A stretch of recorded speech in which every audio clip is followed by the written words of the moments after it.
Bien. Messieurs les directeurs généraux et mes chers collègues, d'abord, merci, chers collègues, d'être présents ce soir dans cette semaine un peu particulière.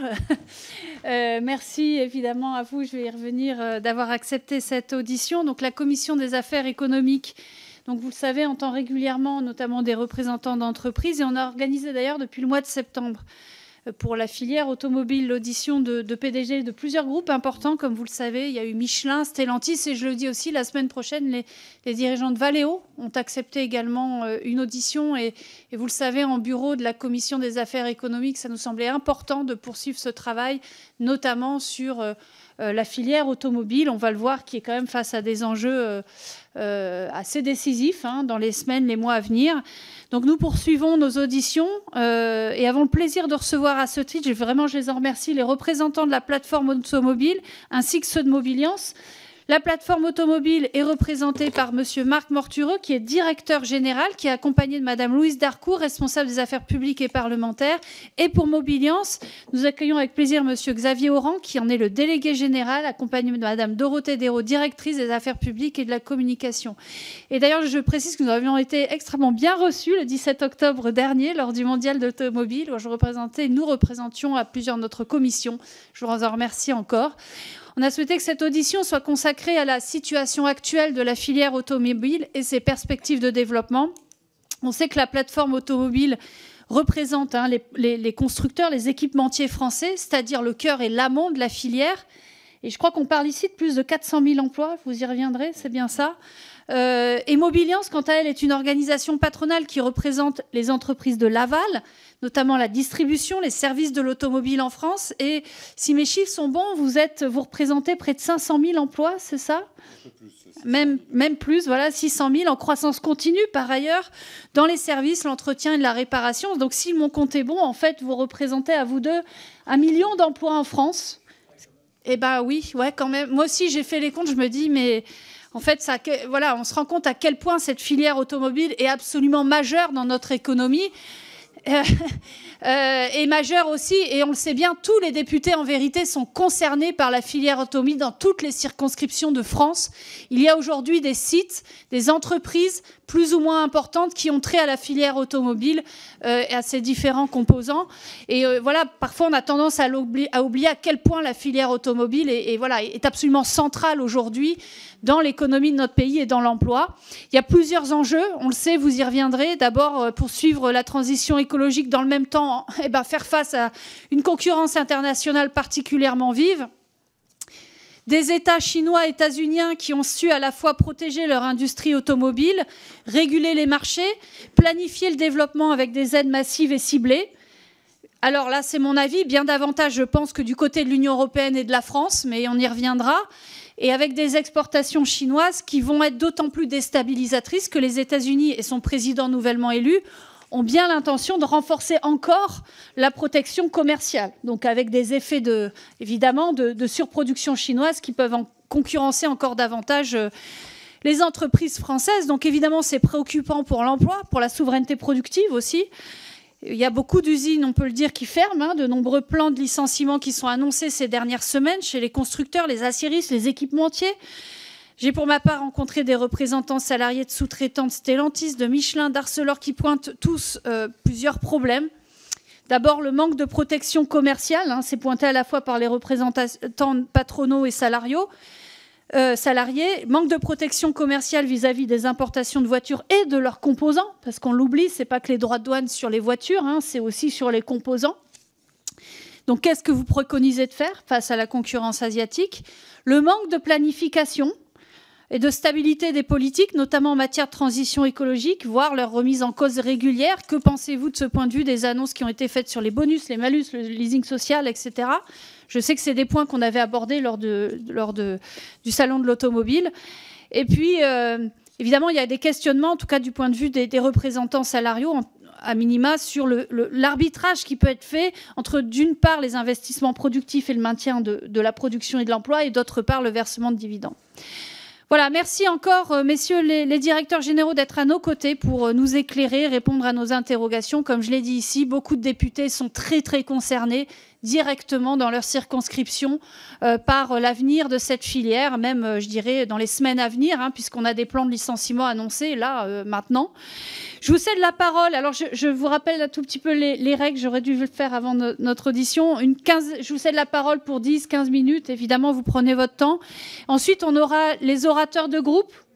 Alors, la règle, nous, c'est 3 minutes maximum par orateur de groupe. Et donc, il vous reste au moins 1 minute pour répondre. Et puis après, de toute façon, vous aurez le temps que vous souhaitez pour répondre à l'ensemble des groupes. Et ensuite, il y aura des questions individuelles. On fait d'1 minute, 1 minute. Voilà. Exercice un peu particulier, mais intéressant parce que ça permet de répondre directement aux questions de chacun et chacune de mes collègues. Voilà, je vous remercie pour votre attention et vous cède à présent la parole, messieurs les directeurs généraux. Merci beaucoup, Madame la Présidente, Mesdames et Messieurs les députés. Ravi d'avoir l'occasion de cet échange avec vous. Je crois qu'il est particulièrement important pour nous parce que, vous l'avez dit, hein, la filière automobile traverse une période très, très particulière et que, tout simplement, on a besoin de vous, on a besoin des pouvoirs publics, on a besoin de travailler tous ensemble pour réussir. Et donc, moi, je représente effectivement à la fois donc la partie industrielle, c'est à la fois des très grands groupes et des PME et des TPE. Hein, c'est effectivement pas loin de 4000 entreprises au total. On est un peu moins de 400 000 emplois maintenant, parce que ça a quand même baissé. On a perdu à peu près 38 000 emplois depuis 2019. Et puis, ce qui est intéressant aussi, c'est qu'on travaille ensemble entre l'amont et l'aval de la filière dans le cadre de ce qu'on appelle le comité stratégique de filière, qui regroupe l'ensemble des acteurs de la filière automobile, presque 1 million d'emplois que vous avez cités. Cette mutation, elle touche à la fois l'amont et l'aval. Voilà, on travaille ensemble et je pense que la période actuelle nécessite, pour le coup, d'être capable de beaucoup travailler ensemble pour relever des défis qui sont assez considérables. Et moi, je dois dire qu'ayant suivi la filière automobile depuis pas mal de temps dans différents types d'espaces, je pense qu'on est en train de traverser une période quand même tout particulièrement préoccupante pour l'avenir de notre industrie et globalement de notre filière. Alors, aujourd'hui, pour parler très concrètement, en fait, on est confronté à 3 grandes difficultés qui expliquent un peu ce qu'on observe aujourd'hui. La première, c'est que, en fait, c'est la 5e année de suite qu'on est à des niveaux historiquement bas du marché automobile. On est à peu près à moins 20% depuis l'an 2000. Et ça, c'est lié à la succession des crises qu'on a connues. Donc le Covid, évidemment, où tout s'est arrêté. Mais derrière, alors que beaucoup d'industries ont redémarré, nous, on a eu derrière le gros problème de la pénurie des semi-conducteurs, et qui pose d'ailleurs des questions sur la sécurisation des approvisionnements. Et puis, on a eu derrière les conséquences de la guerre en Ukraine avec l'envolée des prix des matières premières, de l'énergie. Et tous ces éléments-là, d'ailleurs, ont généré beaucoup d'inflation. Donc, des véhicules qui, aujourd'hui, sont plus chers, sensiblement plus chers, et qui posent des questions. Et donc, on est dans un contexte qui est compliqué, parce que l'industrie automobile, c'est une industrie de process, et notamment toutes les PME, ETI de la filière, ils vivent par les volumes. Et si on n'a pas les volumes, effectivement, on a des situations qui se sont beaucoup fragilisées au niveau de la situation économique, financière de beaucoup d'entreprises. Et on constate aujourd'hui, avec beaucoup de fragilité, et même d'ailleurs les PGE, les prêts garantis par l'État, il y a encore des encours importants à rembourser, et pas mal d'entreprises ont des difficultés pour les rembourser. Voilà. Donc ça, c'est le premier élément, c'est le volume. Le deuxième élément, c'est le ralentissement des ventes de véhicules électriques. Bon, vous savez que, voilà, on s'est investi très fortement dans l'électrique. On a eu une croissance assez spectaculaire, mine de rien, presque plus rapide que ce qu'on anticipait jusqu'en 2023. On a multiplié par 10 la part de marché des véhicules électriques. On est en 2023 à 17% de vente de véhicules électriques. Le problème, c'est que depuis le début de l'année 2024, on a un vrai coup de frein. On est, je dirais, à fin novembre, sur cette année, exactement même nombre de ventes de véhicules électriques l'année dernière. On ne recule pas, mais on est complètement stable. En fait, on avait démarré un peu plus fort, grâce notamment aussi au leasing social et autres. Mais là, depuis 4-5 mois, on est en baisse. Donc, en moyenne, on est exactement stable. Et puis, surtout, au niveau de l'Europe, on est en baisse. Et notamment parce que l'Allemagne a brutalement arrêté toutes les aides à l'achat de véhicules électriques et qu'il y a eu une chute très importante. On était en moyenne à 14,5% de part de marché en Europe l'année dernière. On est à 13,2% à peu près aujourd'hui. Voilà. Donc ça, c'est un sujet, en fait, c'est un double sujet. À la fois parce que nos entreprises, et on les a beaucoup encouragées à le faire depuis 2018, ont investi pour faire face à la demande et à la nécessité de cette transition énergétique. Et donc, on a beaucoup passé de messages à l'époque, en 2018, très honnêtement, personne n'y croyait vraiment, parce que ça faisait des années qu'on parlait du véhicule électrique. Et nous, on avait passé le message, attention, de par la réglementation, la pression, de toute façon, par rapport au réchauffement climatique, attention, ça va venir. Et c'est vrai que beaucoup d'entreprises ont investi dans l'électrique. Et le problème aujourd'hui, c'est qu'il n'y a pas les volumes attendus. Donc, on a évidemment une difficulté pour, dimensionner les investissements qui ont été faits. Et puis, le deuxième élément, c'est que ce ralentissement, il pose un gros problème pour les constructeurs, parce qu'il y a une trajectoire de la réglementation européenne extrêmement ambitieuse dans le développement des véhicules électriques, qui prévoit une étape en 2025, qui nécessite une très forte dynamique de poursuite de vente des véhicules électriques. Pour vous donner un ordre de grandeur, donc j'évoquais tout à l'heure qu'on était à 14,5% de part de marché en Europe l'année dernière. On espérait monter cette année, mais on baisse, donc à 13 et quelques. Et globalement, il faut de l'ordre de 22% de vente de véhicules électriques l'année prochaine pour tenir les objectifs qui sont fixés par la Commission européenne. Le saut est gigantesque. Donc on pourra y revenir, mais c'est quand même un gros problème qui met une pression absolument considérable sur l'ensemble de la filière, puisque il y a des risques de pénalités lourdes, alors qu'on est une industrie qui investit très lourdement déjà en ce moment. Donc il y a un côté effectivement un peu compliqué, un peu paradoxal. Puis le troisième élément de difficulté, vous l'avez cité, c'est la concurrence chinoise. C'est impressionnant. La Chine, c'était 4% du marché mondial en 2000. C'est 32% aujourd'hui. C'est le premier marché mondial. C'est le taux d'électrification le plus élevé dans les grandes zones. Donc, ils ont des volumes de véhicules électriques absolument considérables. Ils savent déjà faire des véhicules électriques pas plus chers que les véhicules thermiques. Ils maîtrisent l'ensemble de la chaîne. Et c'est clair que je pense qu'il faut qu'on se rende compte que la concurrence chinoise, elle est d'une nature assez différente quand même de ce qu'on avait connu historiquement avec l'arrivée des constructeurs japonais, de la concurrence coréenne, parce que on n'est pas du tout à la même échelle et pas du tout les mêmes natures de pays par rapport à ça. Donc, face à cette situation, moi je dirais, pour être très, très simple, honnêtement, on a une industrie qui se bat. Clairement, on a investi massivement au cours de ces 5 dernières années, et je pense honnêtement, et grâce aussi au soutien du gouvernement depuis plusieurs années, on n'a pas à rougir des efforts qui ont été faits, des investissements. On n'a jamais fait autant d'investissements en 5 ans sur le territoire français que depuis fort longtemps, parce qu'on est effectivement dans cette profonde transformation. Donc ça, il y a un côté très positif. Et dans les nouvelles chaînes de valeur, en particulier les gigafactories de batteries, et je dirais, ça a du sens de le faire en France, parce que ça consomme beaucoup d'électricité pour fabriquer des batteries, et tout ça, on le fait pour réduire les émissions de CO2. Et c'est vrai que fabriquer des batteries en France, ça a vraiment du sens, parce que ça consomme donc beaucoup d'énergie, et si on le fait avec de l'électricité décarbonée, c'est quand même une très très bonne chose, d'autant que, toute chose égale par ailleurs, quand on fabrique un véhicule électrique, globalement, l'empreinte carbone est 2 fois plus importante qu'un véhicule thermique. Alors ça vaut la peine, très clairement, par rapport à l'usage, tout le long de la vie, il y a clairement un bilan très favorable sur les émissions de CO2 sur l'ensemble du cycle de vie, et c'est pour ça qu'on va vers le véhicule électrique, mais c'est clair que on a un atout en France qu'il faut qu'on arrive à valoriser, c'est le fait que ça a du sens de fabriquer en France des véhicules où il y a un contenu, disons, d'émissions carbone qui est plus sensible qu'autrefois, et plus on le fait dans des pays où de l'énergie décarbonée, plus ça a du sens. Donc il faut qu'on arrive à valoriser ça, et pareil pour la circulation des véhicules électriques. À partir du moment où on a de l'électricité décarbonée, c'est certain que le bilan est d'autant meilleur. Donc on a investi largement dans les batteries, mais également dans l'hydrogène. L'hydrogène avec des réservoirs hydrogène, les piles à combustible. Donc on a plusieurs gros investissements qui ont été faits, qui sont, on y reviendra peut-être, en difficulté aujourd'hui, parce que les marchés ne sont pas là à l'heure actuelle. Et une des caractéristiques, c'est que moi je suis assez impressionné de voir que nos entreprises, elles ont pris des risques considérables, parce qu'on les a mis dans une trajectoire extrêmement ambitieuse. Et ne rien faire, ne pas s'adapter, c'était sûr de perdre. Mais vu ils ont été amenés à s'adapter très très vite, c'est vrai qu'il y a des paris qui sont faits. Et malheureusement, on peut craindre que certains de ces paris n'aboutissent pas. Voilà. Mais ça fait partie un peu des règles du jeu. C'est l'électronique de puissance. Il y a de plus en plus d'électronique dans les véhicules, et en particulier dans les véhicules électriques. On va d'ailleurs de plus en plus dans le contenu d'un véhicule. La valeur était beaucoup dans le hardware. On va de plus en plus dans le logiciel et dans les composants électroniques. Donc c'est des éléments essentiels. Voilà.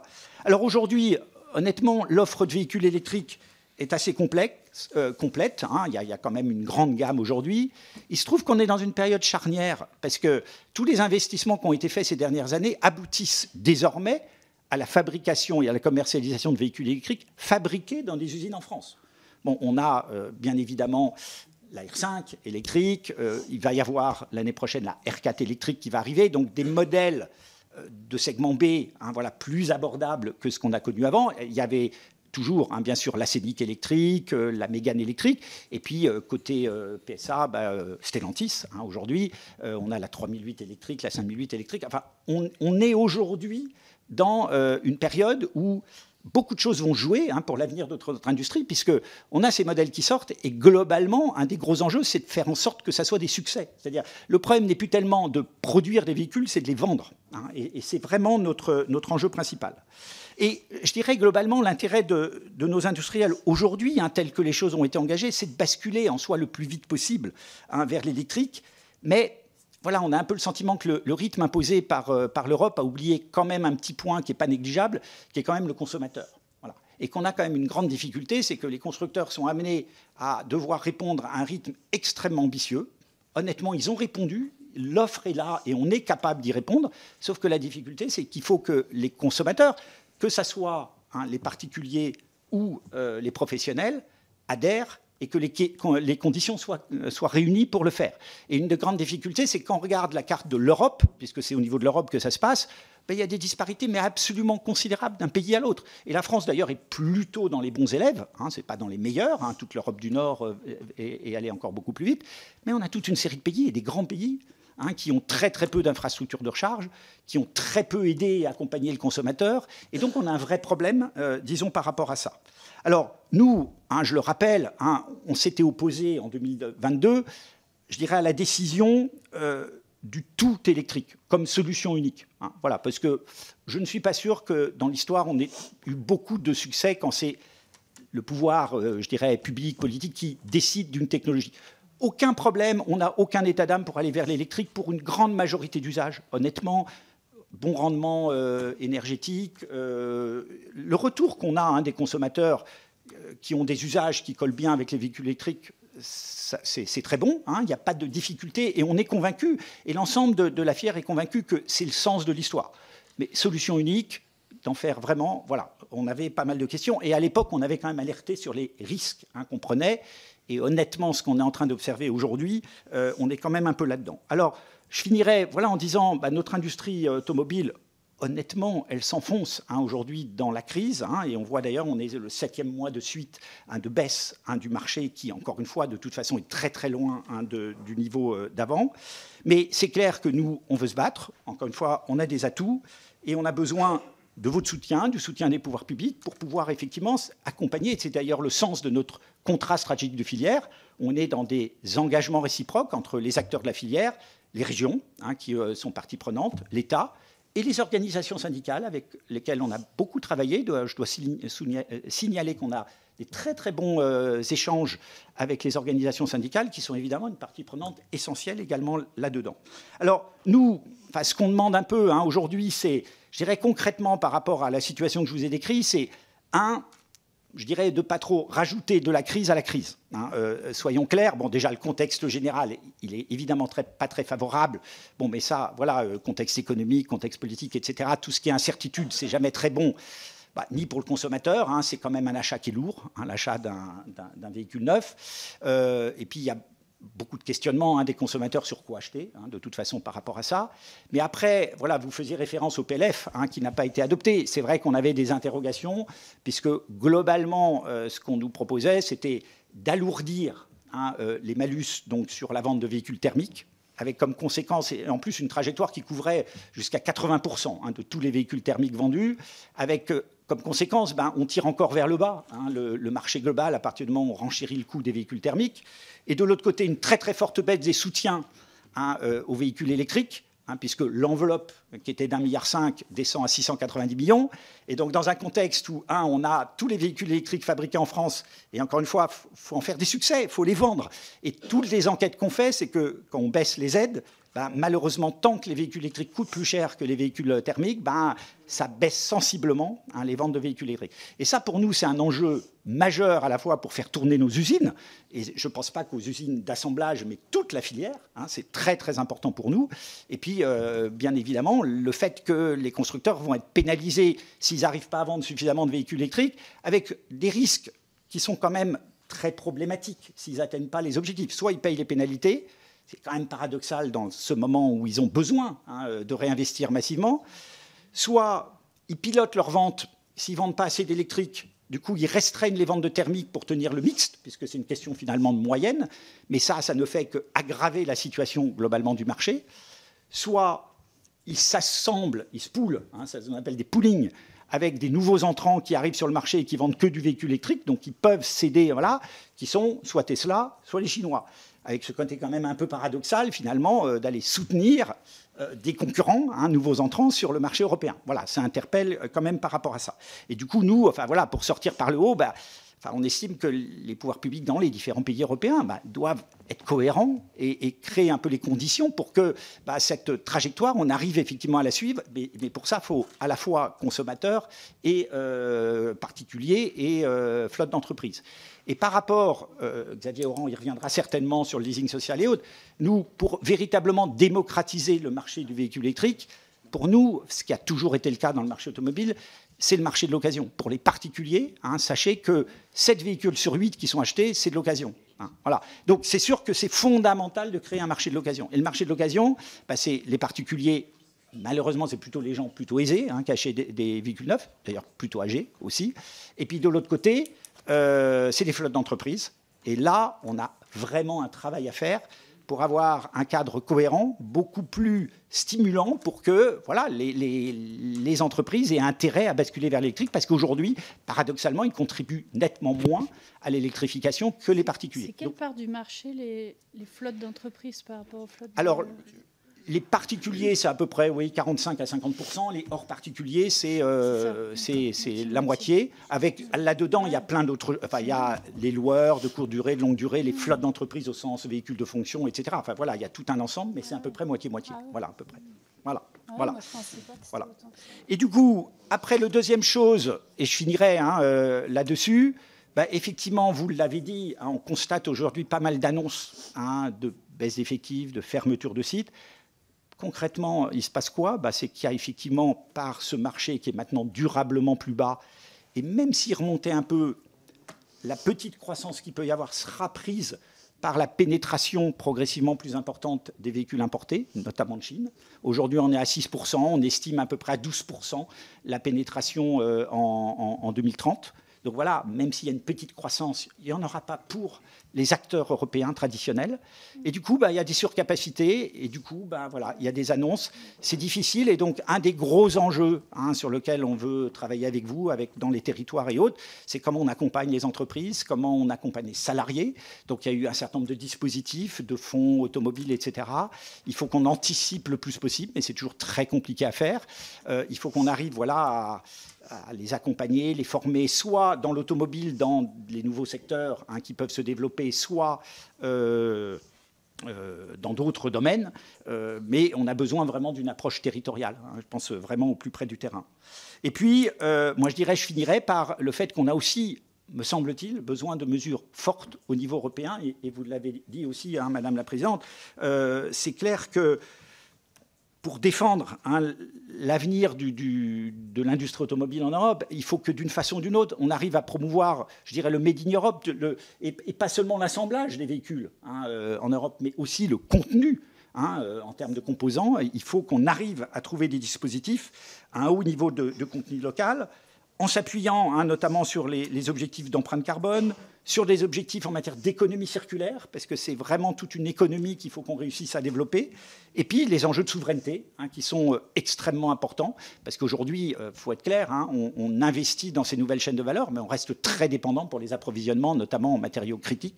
Donc là, on a un énorme chemin à faire, et aujourd'hui, on a investi lourdement dans les gigafactories de batteries hautes, mais on sait qu'il faut du temps Hein, il faut beaucoup de temps. Et c'est une des difficultés, je trouve, qu'on a en Europe, c'est qu'on a peu de mécanismes d'accès à des capitaux pour être capable de tenir longtemps sans gagner d'argent, parce qu'avant d'être compétitif, il faudra beaucoup de temps, surtout par rapport à la concurrence chinoise, qui a des volumes considérables, des structures de coûts qui ne sont pas les mêmes.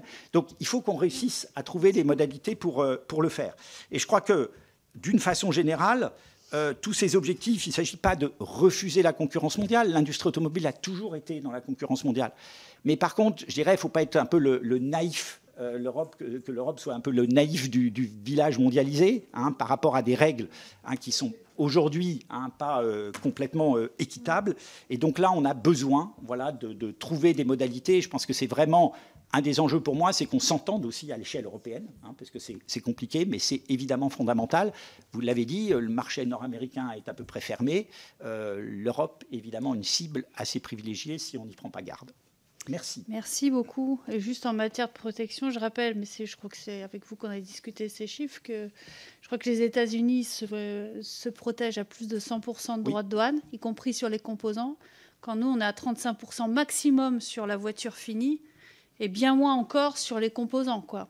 Et même des droits de douane nuls sur un certain nombre de composants. Voilà, c'est juste pour donner une comparaison, un ordre d'idée sur les différences de protection commerciale côté États-Unis et côté Europe vis-à-vis de la concurrence asiatique. Alors, puisqu'on parlait d'économie circulaire, je crois que ça fait la transition, entre autres, parce qu'il n'y a pas que la question, le secteur de la réparation, bien évidemment. Mais je passe la parole maintenant à monsieur le directeur général de Mobiliance. Voilà. Merci infiniment, Madame la Présidente. Je suis extrêmement heureux d'être avec vous cet après-midi. Je me joins au remerciement de Marc Mortureux. On se connaît bien tous les deux, déjà depuis maintenant un certain nombre d'années, lorsque Marc avait des fonctions précédentes dans la haute fonction publique. Et puis c'est important qu'entre Mobiliance et la PFA, il y ait ce dialogue stratégique établi sur une confiance qui est forte. Et c'est d'autant plus important, et Marc l'a parfaitement signalé, que nous traversons une période de crise au pluriel qui n'a échappé à personne. Et dans cette période tout à fait singulière dans l'histoire automobile, il est plus qu'essentiel que l'amont industriel et l'aval se parlent, parce que, sans employer des grandes expressions, je pense qu'il y a une communauté de destin qui n'a jamais été aussi essentielle qu'aujourd'hui. Je suis d'autant plus heureux, et c'est un privilège, Madame la Présidente, d'être présent avec vous cet après-midi, à plusieurs titres. D'abord, c'est la première fois que je suis auditionné officiellement par la Commission des affaires économiques de l'Assemblée nationale. Nous y accordons beaucoup d'importance, beaucoup d'intérêt au quotidien. Je le dis parce que, au-delà de l'anecdote, ça me permet déjà de vous remercier de votre initiative en disant que cette initiative était manquante. Je pense que sur un secteur aussi important que le nôtre en termes d'impact au pluriel, il est assez caractéristique, me semble-t-il, pour le regretter, je le déplore, que le dialogue, la concertation ne soit pas suffisante, à froid, pour anticiper le plus en amont possible les intenses difficultés auxquelles nous sommes aujourd'hui exposés, les uns les autres, notre société, notre économie, l'amont et l'aval d'une filière automobile qui n'est pas tout à fait comme les autres. Elle n'est pas tout à fait comme les autres parce que vous le savez bien, mesdames et messieurs les députés, que l'automobile fait partie de notre patrimoine. Et il ne faut pas l'oublier. Nous sommes un pays constructeur depuis largement plus d'un siècle. C'est notre patrimoine, et ce peut être notre futur sur le plan industriel et commercial, à condition de réunir un très grand nombre, peut-être un trop grand nombre de conditions locales, nationales, européennes, pour réussir un défi qui est certainement le défi du siècle, qui est le défi de la décarbonation. Au-delà de l'électrification, sur lequel évidemment on pourra revenir, c'est celui de la décarbonation, et c'est celui d'une transformation historique d'une filière aimée des Français, extraordinairement populaire, et je le souligne assez souvent, parce que ça paraît peut-être parfois à la fois évident, et du coup on ne le dit pas assez. C'est un facteur de stabilité sur le plan économique et social absolument central.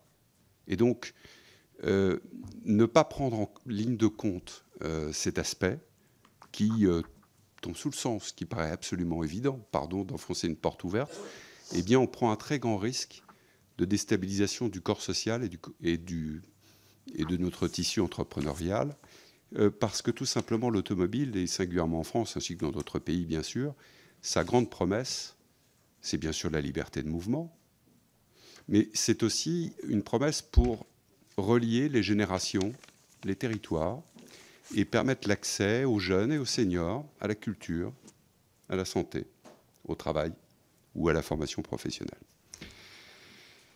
Pour moi, les caractéristiques majeures, pour compléter les propos de Marc qui a parfaitement résumé la situation globale, donc je ne voudrais pas être redondant avec ce qu'il a parfaitement exprimé, mais il y a quelques adjectifs qui me viennent immédiatement à l'esprit pour caractériser non pas cette révolution, je pense que c'est plus le thème de transformation, voire de métamorphose qu'il convient d'utiliser, parce que je pense que dans l'histoire, en tout cas récente, de l'automobile dans le monde, rares ont été, ou peut-être même n'y a-t-il eu une époque qui n'ait jamais eu d'époque où les facteurs de transformation sont aussi combinés qu'aujourd'hui. Et ce qui se passe actuellement, c'est qu'il y a l'intensité, l'amplitude et la vitesse de cette transformation qui fait que, oui, on peut parler d'une métamorphose vraiment à 360 degrés sur un écosystème extrêmement intégré qui est celui de l'industrie, mais aussi celui du commerce, et je vais y revenir. J'aime bien les illustrations qu'il y a dans cette pièce, parce que l'automobile est un peu au croisement de tout cela. D'abord, il y a une magnifique photo d'Alpine, qui a fait une excellente performance pour les passionnés. Vous savez, les passionnés, il y en a 750 millions dans le monde qui suivent la F1, qui suivent le sport automobile. Ça, c'est aussi un fait. Il y a l'aspect terrien, parce que l'automobile, ce sont les territoires, que ce soit les usines ou que ce soit le commerce qu'on retrouve là-bas sur les marchés. C'est bien sûr la question des énergies, qui est ô combien complexe quand on parle d'automobile. Marc l'a très bien exprimé. Il y a la question de l'analyse du cycle de vie dans son ensemble, avec la mise en place de cette économie circulaire que nous appelons tous de nos voeux, avec des succès qui sont aujourd'hui contrastés. Il y a le geste, parce que quand on parle d'automobile, il faut aussi parler du geste sur le plan ouvrier, mais aussi au niveau des ateliers de réparation, sur des objets de plus en plus techniques, avec une connectivité aujourd'hui qui est égale à celle des Airbus. Vous avez aujourd'hui plus de 200 millions de lignes de code dans une voiture qui sort d'une usine aujourd'hui. Vous en aurez 1 milliard de lignes de code en 2030. Donc se pose la question de la réparation, se pose derrière le maintien des compétences à niveau, que ce soit dans l'industrie, mais là encore dans la maintenance et la réparation. Vous voyez des jeunes ouvriers, peut-être des alternants, et Dieu sait s'il y a beaucoup d'alternants dans la filière. Donc quand on déstabilise cette filière, il y a aussi un aspect social, et je vais y venir dans un instant, qui est extrêmement important, parce que pour accompagner cette transformation, il y a bien sûr le fait social qui est majeur et qui est bien souvent abordé en dernier quand on parle d'automobile. Ce qui me surprend un peu, c'est que dans toutes les discussions liées à l'automobile, on parle de la préparation des emplois et des compétences plutôt à la fin, alors que pour moi, je la mets plutôt très clairement en premier. Tu fais exactement la transition que je voulais faire. Dans le dernier contrat de filière qui a été signé en mai dernier, à une époque où on était encore dans une forme de stabilité politique, même relative, nous avons conclu avec le gouvernement de l'époque et l'ensemble de la filière un contrat stratégique de filière automobile dont l'objectif principal est de donner une ligne directrice à l'ensemble des acteurs économiques jusqu'à la fin de ce quinquennat. Ça, c'était en mai dernier. Et depuis mai dernier, évidemment, un certain nombre d'éléments se sont produits. Nous aurons, je pense, l'occasion d'y revenir. Je reviens sur le plan social, parce que pour moi, c'est un aspect qui est tout à fait déterminant. Nous disions à l'instant avec Madame la Présidente 1 million d'emplois directs, 400 000 au niveau de l'amont, 600 000 du côté de l'aval. Qu'est-ce que l'aval? Parce que ce mot, j'aime pas tellement ce terme. C'est le complément indispensable et le partenaire quotidien de l'industrie automobile depuis son origine. Industrie et commerce sont liés, et au niveau du commerce, c'est un écosystème à part entière qui est d'une diversité absolue. Mobiliance représente une trentaine de secteurs d'activité différents, 180 000 entreprises, un peu moins de 600 000 actifs, et nous gérons directement, nous sommes une organisation patronale, qui permet de fédérer depuis une centaine d'années l'ensemble de ces secteurs d'activité, mais aussi toutes les tailles d'entreprises. Et je pense que du côté du commerce et des services de l'automobile, il faut bien aussi prendre conscience de cette diversité foisonnante depuis le départ, depuis le début de l'histoire automobile en France. Vous avez 80% des entreprises qui sont de moins de 11 salariés. Vous avez des ETI extrêmement importantes qui développent plusieurs milliards d'euros de chiffre d'affaires et qui vont jusqu'à 20 000 salariés environ, et une convention collective qui permet de fédérer l'ensemble, une convention collective unique qui a été extrêmement active sur le plan du dialogue social, avec un très grand nombre de textes paritaires encore récemment qui ont été conclus, dans à peu près tous les domaines, y compris sur les minima conventionnels, pour prendre un exemple récent, mais aussi sur toute la préparation des emplois et des compétences du futur. Ce que je veux dire par là, c'est que ces transformations, il faut les accompagner et mieux encore les anticiper. Donc ce que nous faisons chez Mobiliance, avec nos partenaires sociaux, c'est de prendre le plus possible d'accords paritaires, de conclure des accords paritaires dans à peu près toutes les dimensions, de la distribution jusqu'à l'économie circulaire, pour très clairement nous positionner à la fois sur les métiers et les compétences du futur, tout en préservant les actuels. Parce que à quoi servirait le fait de nous projeter dans l'avenir, dans un avenir assez proche 2030 ou 2035, pour prendre des échéances que vous connaissez bien, si nous ne parvenons pas d'abord à sécuriser le présent. Et c'est exactement ce que nous cherchons à faire. Madame la Présidente me demande de conclure rapidement, puisque l'intérêt de ces commissions, c'est de rentrer dans le dialogue, et nous sommes évidemment à votre entière disposition. Pour répondre à toutes vos questions, il faudrait plusieurs heures, en tout cas plusieurs auditions, pour aborder vraiment toutes les dimensions d'un problème qu'il faut aborder dans sa globalité. Je mettrai d'ailleurs ce point-là plus particulièrement en exergue. Je pense que nous avons un problème fondamental de méthode. Marc parlait de vitesse, et il a raison, parce que les trajectoires à la fois nationales ou européennes auxquelles nous sommes confrontés très clairement sont ultra rapides. L'agenda est d'une contrainte très, très importante sur la totalité des acteurs de la filière, amont et aval. Mais au-delà de cette temporalité qui est déjà en tant que telle un élément important, c'est la complexité qu'il faut pouvoir embrasser. Et je trouve que, vous me permettrez en tout cas ce témoignage, c'est que le dialogue avec l'ensemble de nos parties prenantes, notamment publiques, est trop segmenté, beaucoup trop en silo, beaucoup trop dans l'urgence, beaucoup trop en réaction par rapport à la crise, pas assez documenté, pas assez transversalisé, pas assez évalué en termes d'impact. Les dernières dispositions du PLF 2025 en témoignent largement. Je suppose que nous allons y revenir dans les échanges que nous allons avoir entre nous. Et le dernier point, ce que j'aimerais souligner, c'est le degré de confusion extrême. Je dis extrême parce que depuis que je travaille dans ce secteur, je n'ai jamais rencontré un niveau de confusion aussi important, à la fois du côté des acteurs économiques, industriels ou du commerce et des services de l'automobile. C'est une chose, et c'est d'abord une chose qui est importante en termes de prévisibilité et donc d'investissement, compte tenu du niveau d'investissement que Marc Mortureux rappelait tout à l'heure. Ça, c'est d'abord, en tant que tel, un sujet premier sur le plan économique. Mais il y a aussi le consommateur, qu'il soit le particulier, le client final, ou qu'il soit l'entreprise. Nous sommes le 10 décembre aujourd'hui.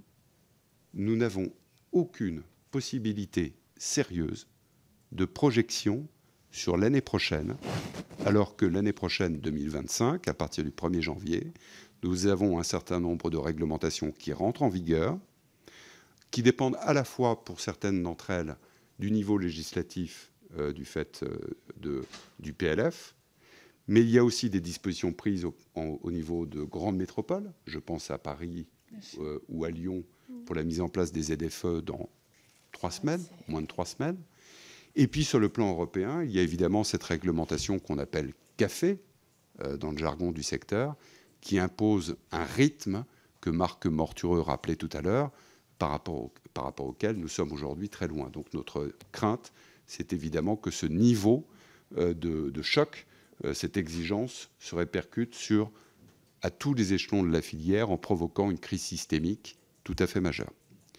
J'en ai fini pour ce propos liminaire. Pardonnez-moi peut-être d'avoir été un peu trop long. Et je suis à votre disposition avec Marc Mortureux pour évidemment répondre à toutes vos questions dans le détail. Merci en tout cas. Merci beaucoup, messieurs les directeurs généraux. Voilà, de toute façon, le dialogue va se faire, évidemment, et nous allons... il va y avoir des interpellations, évidemment, des différentes oratrices, orateurs de groupe. J'en retiens, en tout cas, ce que je retiens de ce que vous dites et ce qui semble convergence, c'est le besoin d'investissement de long terme, de sortir de l'urgence, d'avoir de la prévisibilité, ce que moi, pour ma part, j'appelle de la planification industrielle. Oui. Bon, en tout cas, on sent ici un besoin de penser à long terme. Oui. Voilà. Et donc, je passe maintenant la parole pour le Rassemblement national à Madame Géraldine Grangier. Merci Madame la Présidente.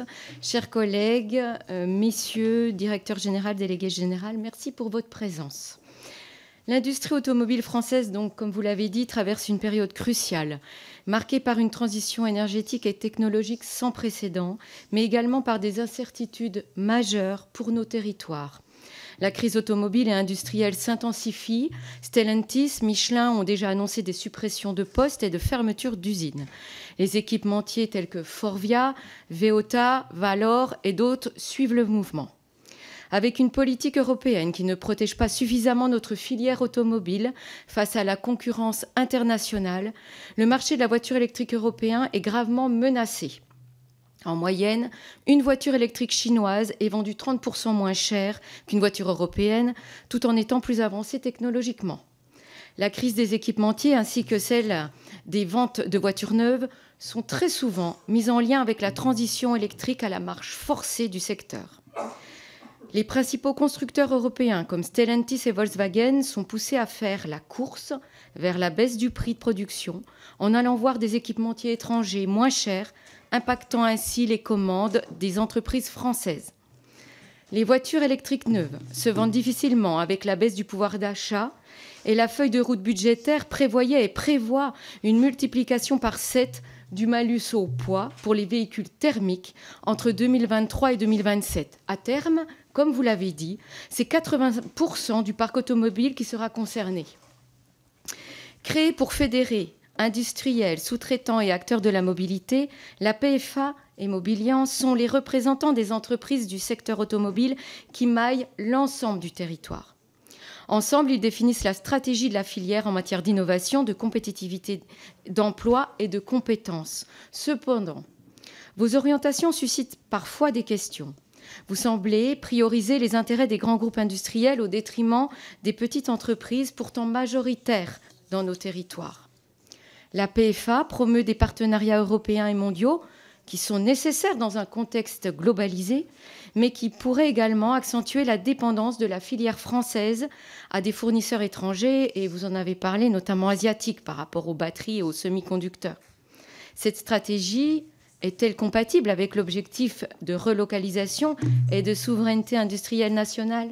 Mais vous avez déjà donné la réponse. Vous mettez en garde contre l'abus des malus écologiques pour l'évolution du marché et vous soutenez la transition électrique à marche forcée. Alors comment abordez-vous la politique anti-SUV qui se développe dans certaines métropoles, et notamment les métropoles d'extrême gauche, et ses conséquences sur le secteur automobile français ? Quelles actions concrètes allez-vous mener pour accompagner les entreprises, et notamment les sous-traitants, dans les bassins industriels menacés comme le Doubs où je vis ? Merci. Merci, Madame Grangier. Donc, je voulais savoir, je suis désolée, il vous reste qu'une minute, mais ne vous inquiétez pas, à la fin des interventions de groupe, vous aurez aussi tout le temps que vous souhaitez pour compléter. Voilà, merci. Alors, merci beaucoup pour votre intervention qui reprend un certain nombre de choses, de toute façon, que j'ai dites. D'abord, PFA, très honnêtement, nous, notre obsession, notre principal objectif, c'est est-ce qu'on aura encore une industrie automobile en France demain ? C'est vraiment ça notre sujet.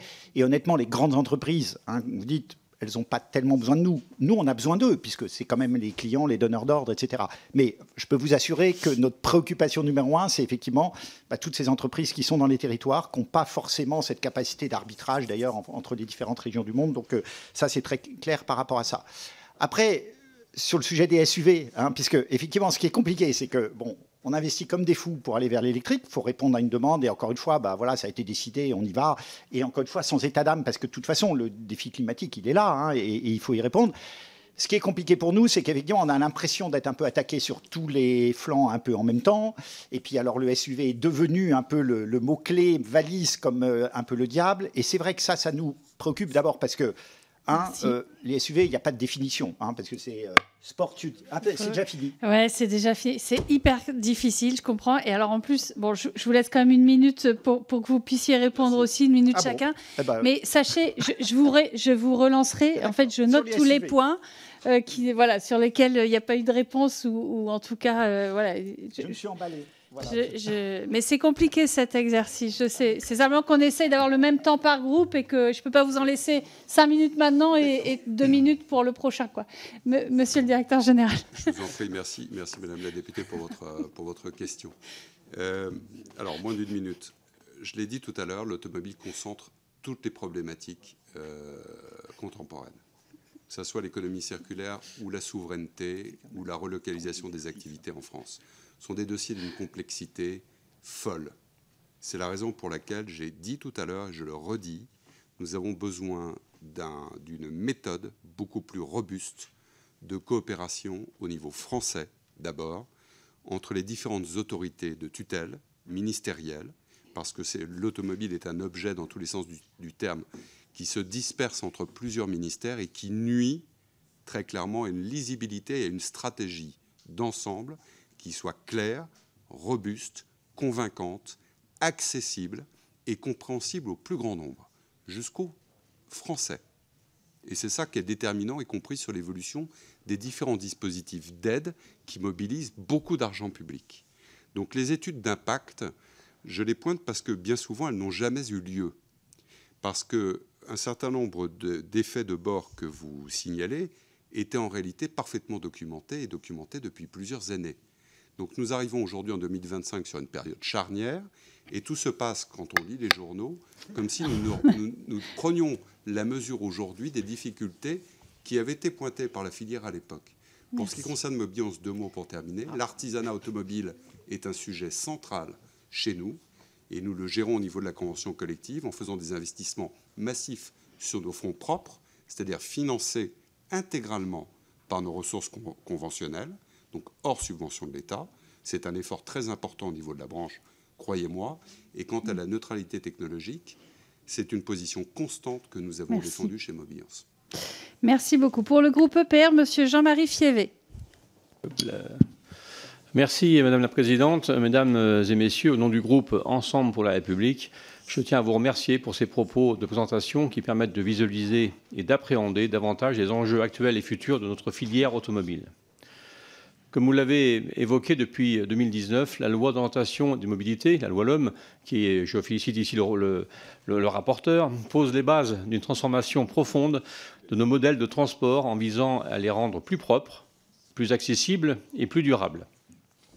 Elle engage notre pays à atteindre des objectifs ambitieux en matière de réduction des émissions de gaz à effet de serre et d'évolution des mobilités vers une transition énergétique. Alors qu'en 2035, 100% des véhicules neufs devront être des véhicules à très faibles émissions, je mène actuellement avec mon collègue Gérard Leseul une mission flash portant sur le verdissement des flottes. Cette mission visant à établir les raisons pour lesquelles les objectifs de verdissement des flottes d'entreprises fixés par la loi LOM ne sont aujourd'hui pas entièrement respectés, mais en lumière les défis majeurs auxquels est confrontée la filière automobile. Ma première question portera ainsi sur les enjeux liés aux énergies. Si l'électrique domine aujourd'hui les débats, la transition énergétique ne pourra se limiter à une seule option. Hydrogène, biocarburant ou encore technologies de rupture devront être intégrées dans un mix énergétique diversifié. Dans ce cadre, quelles sont, selon vous, les énergies d'avenir à prioriser pour répondre aux besoins de toutes les mobilités, qu'il s'agisse des moyens de transport légers ou encore des mobilités les plus lourdes, comme les transports de marchandises? De cette première interrogation en découle ma deuxième question, concernant les infrastructures de recharge et d'approvisionnement. L'électrification croissante des véhicules, tout comme le développement de l'hydrogène ou d'autres énergies d'avenir, nécessite des infrastructures adaptées, telles que les bornes de recharge, les stations d'avitaillement pour l'hydrogène ou encore les réseaux électriques renforcés. Si le maillage territorial des bornes de recharge s'est très nettement amélioré ces dernières années, comment la filière automobile envisage-t-elle l'avenir, notamment concernant le déploiement au grand public d'éventuelles nouvelles énergies? En effet, alors que la question des bornes de recharge peut être un frein pour nos citoyens dans leur transition vers les véhicules électriques, comment prévoyez-vous d'éviter qu'un tel frein se répète à nouveau vers le développement d'autres énergies? Enfin, au-delà des aspects techniques et technologiques, cette transition pose des défis sociaux et économiques majeurs pour l'ensemble des acteurs du secteur. Quelles propositions mettez-vous en avant pour assurer une transition juste et pour préserver l'emploi dans une filière aussi stratégique pour notre économie? Je vous remercie pour vos précisions. Merci beaucoup, chers collègues. Monsieur le directeur général. 1 minute. Oui, si c'est possible, merci. Diversité des énergies, je dirais, c'est un équilibre à trouver. Pour beaucoup d'usages, véhicules légers, malgré tout, l'électrique a du sens parce que c'est un très, très bon rendement. Nous, encore une fois, on a dit on est contre la solution unique. En même temps, je pense que dans un premier temps, il faut que ça soit le plus ouvert possible sur l'innovation pour regarder. Et puis après, il y a un moment où ça se referme quand même en partie, parce qu'il y a, vous l'avez souligné, tous les problèmes d'infrastructure qui sont coûteux, etc. Donc nous, c'est vrai qu'à ce stade, on souhaiterait qu'on puisse garder un peu une certaine diversité.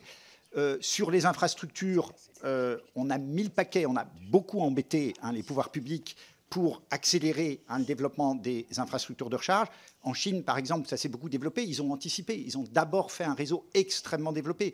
La France n'est pas trop mal positionnée, mais nous, on considère qu'il faut continuer à avancer parce que si on veut anticiper la poursuite, il va falloir effectivement continuer à anticiper. Et c'est pour ça qu'on veut de la diversité. Par exemple, nous, on avait défendu les hybrides rechargeables parce qu'on peut avoir de l'électrique, non mais à condition qu'il soit bien utilisé. Mais ça peut permettre comme ça de concilier des véhicules zéro émission en ville et une fois de temps en temps, ça évite d'avoir des infrastructures dimensionnées pour les pointes considérables avec des carburants éventuellement davantage décarbonés. Voilà. Merci. Monsieur le directeur. 1 minute, c'est vraiment pas facile. Oui, j'étais dans un taxi tout à l'heure et comme beaucoup d'entre vous, je suppose, et je prends les transports en commun aussi dès que possible, mais à chaque fois qu'un conducteur de taxi sait dans quel secteur je travaille, sa première question est très facile. Quelle voiture je dois acheter demain? Eh bien, la réponse est vraiment très compliquée. La réponse est vraiment très compliquée et je ne saurais pas y répondre en 1 minute. Ça dépend de l'usage, dit Marc. Et je pense que ce dont on a le plus besoin, c'est un discours de pédagogie sur l'éventail énergétique et les avantages et les inconvénients de chacune, mais aussi de regarder ça en termes de compétitivité et de coût public. Donc c'est la raison pour laquelle la neutralité technologique pour nous avait tout son sens et que l'échéance de 2035 impose de facto l'électrique 100%, parce que c'est la seule technologie disponible à grande échelle qui permette de tenir les objectifs. Après, deuxième élément de réponse pour aller vite, il y a le stock et le flux. Le flux, ce sont les immatriculations de véhicules neufs. Le stock, c'est le parc. Et c'est le parc qu'il faut décarboner par rapport aux usages. Vous avez les meilleures années, hélas, on va être très en dessous, 2 millions de véhicules neufs en France par an. Aujourd'hui, cette année, c'est plutôt 1,7 million. Donc c'est la vitesse, le renouvellement du parc est important. Mais derrière, vous avez 40 millions d'unités dans le parc, dont 90% aujourd'hui est thermique. Merci beaucoup. Pour le groupe La France Insoumise, Madame Sandrine Nosbé. Merci Madame la Présidente, Monsieur Mortureux, Monsieur Oran, merci de vous prêter à cet exercice. L'industrie automobile a été pendant très longtemps un pilier de l'économie française et pourtant, comme vous le disiez, aujourd'hui, le secteur de l'automobile français souffre. Pour la plateforme automobile, vous parlez d'une grave fragilisation du secteur avec un nouveau mois de baisse des immatriculations en France qui est à déplorer en ce mois de décembre. Pour Mobilian, même constat, vous déplorez les recels de licenciements et les fermetures d'usines, et pour cause. Plus de 150 000 emplois ont été supprimés dans le secteur en 18 ans. 70 000 emplois sont actuellement menacés et les chiffres de production ont été divisés quasiment par 3 en 20 ans. L'un des principaux motifs, d'après vous, la transition et la vente vers des véhicules électriques. Pourtant, en France, un écart paradoxal subsiste entre la bonne santé économique des constructeurs enregistrant des profits records et le délitement industriel de leurs sites au détriment des salariés. Nous pensons que les causes de cette crise sont certes multiples, mais qu'elles partagent la même racine, le libéralisme économique et la politique de M. Macron en faveur notamment des dividendes des actionnaires. Parmi les nombreux plans de licenciement existants dans le secteur automobile, j'aimerais vous parler d'un cas en particulier, très représentatif de la situation actuelle, le groupe Valeo.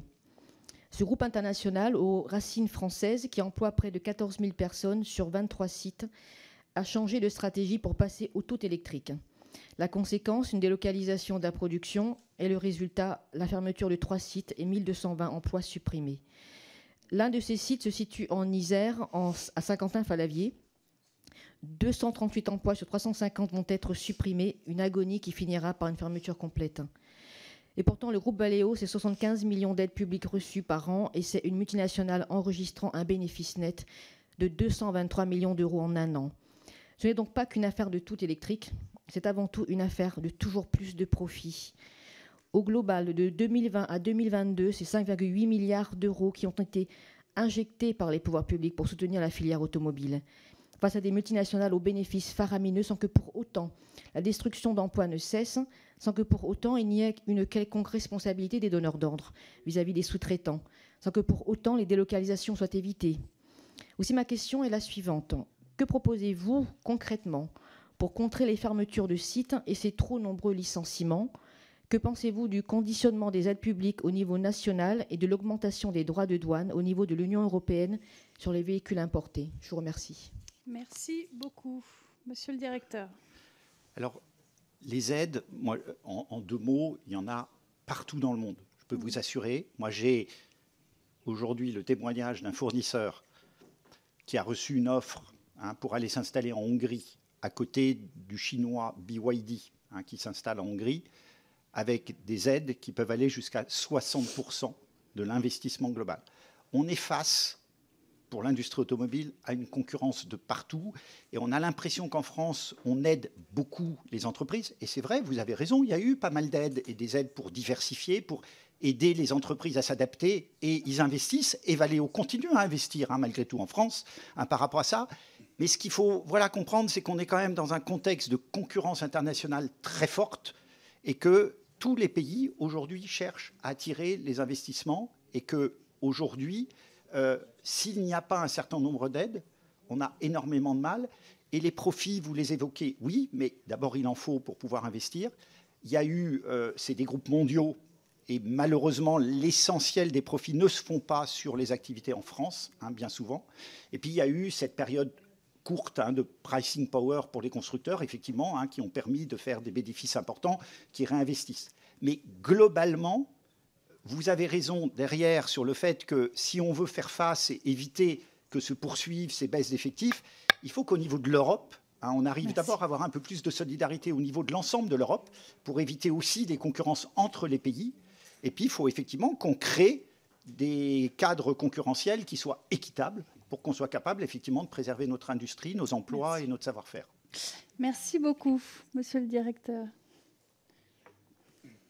Il y a aussi une question de cohérence des politiques publiques parce que Marc le signalait à l'instant, les investisseurs, qu'ils soient nationaux ou étrangers, parce qu'il y a aussi une concurrence au niveau de l'Union européenne pour attirer, et vous le savez bien, un certain nombre d'investissements sur notre sol national.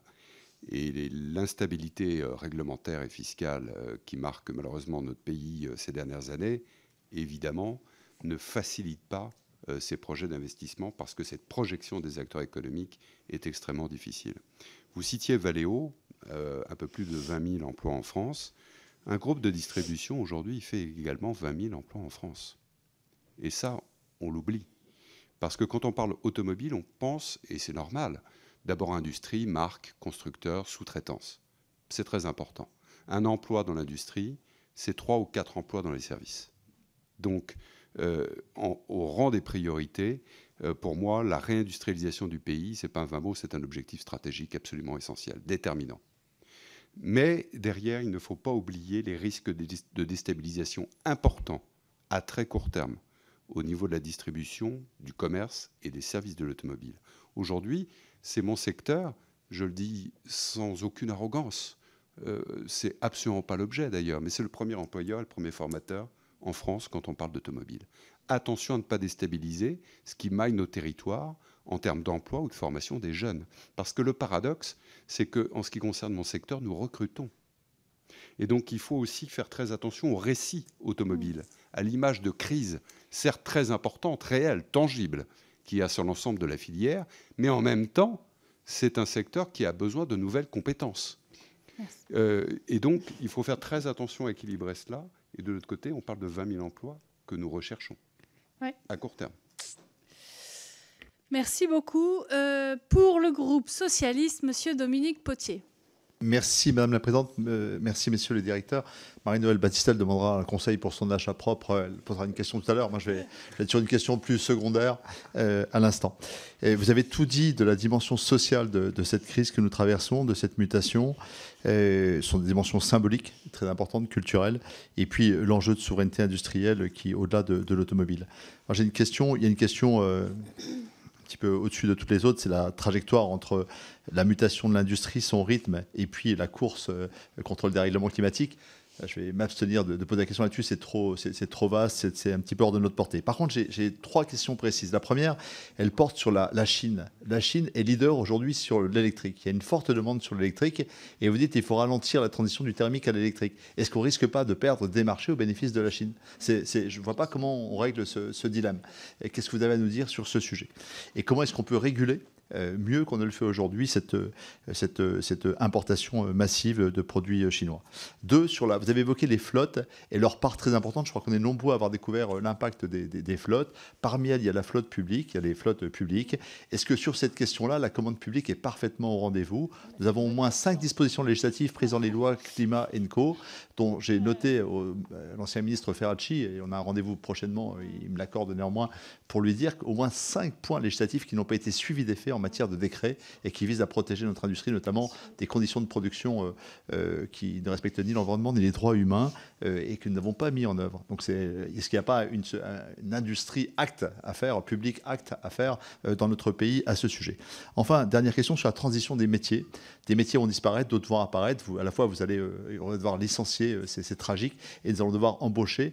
L'agriculture a fait ça pendant 30 ans, sans qu'il y ait un quart monde rural, parce qu'elle a inventé un dispositif public de cogestion, qui est du TINSEA, qui a été un dispositif puissant, qui a organisé la mutation des métiers. Est-ce que c'est insurmontable de réinventer un dispositif puissant, là où d'autres secteurs industriels sont en demande de qualification et de main-d'œuvre, notamment dans la transition énergétique et écologique ? Est-ce qu'il n'y a pas là une voie à imaginer pour vous et pour d'autres dans notre pays ? Merci. Pardon, allez-y. Est-ce qu'il faut freiner ou pas la transition électrique ? En soi, on n'est pas demandeur. Je veux dire, il faut être clair, notre intérêt, c'est d'aller le plus vite possible. Simplement, la difficulté aujourd'hui, c'est que d'un côté, on a des consommateurs qui ne sont pas complètement au rendez-vous de la trajectoire demandée. Et c'est pour ça que nous, on demande la seule façon de sortir par le haut, c'est d'aider à créer les conditions pour que les consommateurs, que ce soit les particuliers ou les flottes d'entreprises, effectivement, basculent vers l'électrique. Et c'est là où on a des problèmes par des instabilités dans les décisions. On a changé sans arrêt les logiques de bonus. Les flottes d'entreprises, Xavier Oran le disait, on a plein de questionnements, même pour l'année prochaine. On est à quelques jours de la fin de l'année, les avantages en nature, il y a plein de questions très pratiques qui ne sont pas traitées et on a besoin de visibilité par rapport à ça. Mais on est d'accord sur le fond en soi. Voilà. Après, l'achat public, oui, c'est sûr que c'est un volet, c'est un levier qu'il faut utiliser, c'est certain. Et puis la transition des métiers, pour nous, c'est absolument critique. Il faut imaginer que l'automobile, aujourd'hui, pour la partie industrielle, c'est on passe du thermique à l'électrique, du hardware au software et de la vente de produits à la fourniture de services, de plus en plus. Mais c'est absolument considérable comme changement et transition des métiers, et notamment le hardware au software qui est compliqué. Donc on a beaucoup d'opérations. D'ailleurs, on va faire un Tour de France l'année prochaine, justement pour illustrer les nouveaux métiers, parce que c'est aussi attirer les nouveaux talents. Merci, monsieur le directeur. Merci infiniment également pour votre question. On court après la Chine. La Chine avait parfaitement planifié. Moi, la planification, c'est pas un gros mot, bien au contraire. Ils ont planifié de manière brillante, une stratégie industrielle depuis 20 ans. Ils en touchent aujourd'hui les dividendes stratégiques et géopolitiques. Ils dominent aujourd'hui près de 80% de la chaîne de valeur. Donc moi, la question que je me pose, c'est est-ce que nous sommes capables, et c'est bien l'enjeu, de rester dans cette course avec une concurrence qui s'est intensifiée de manière extraordinairement importante au cours des 3-4 dernières années. Et ça va aller croissant avec les États-Unis qui, avec l'IRA, ont accéléré aussi sur le plan technologique, sans rien s'interdire, que ce soit à l'Est ou à l'Ouest. L'éventail des technologies et la haute intensité des investissements s'est accéléré de manière très significative. Donc ça pose beaucoup de questions sur le modèle européen à ce niveau-là. Pour faire vite aussi sur les flottes et sur les particuliers, au moment où les objectifs sont extrêmement ambitieux avec des échéances très claires, dès 2025, ce n'est pas 2035, c'est dès 2025, eh bien les besoins d'accompagnement n'ont jamais été aussi importants, y compris dans les territoires et pour notre population. Et les outils d'accompagnement n'ont jamais été aussi faibles, avec un parc qui n'a jamais lui-même été aussi ancien. Donc au moment où il faudrait développer les aides, notamment sur les personnes morales, parce que ce sont eux qui fabriquent le véhicule d'occasion, le parc de véhicules d'occasion qui représente 7 transactions sur 8, eh bien, hélas, il n'y a plus de bonus pour les personnes morales. Donc, en fait, c'est tout le sujet des politiques publiques que j'évoquais tout à l'heure qu'il faudrait remettre à plat pour, à minima, rester dans une course dont le rythme, la cadence est considérablement accélérée et complexifiée. Merci beaucoup. Pour le groupe de la droite républicaine, Madame Justine Gruet. Non, je me suis... Ce sera moi.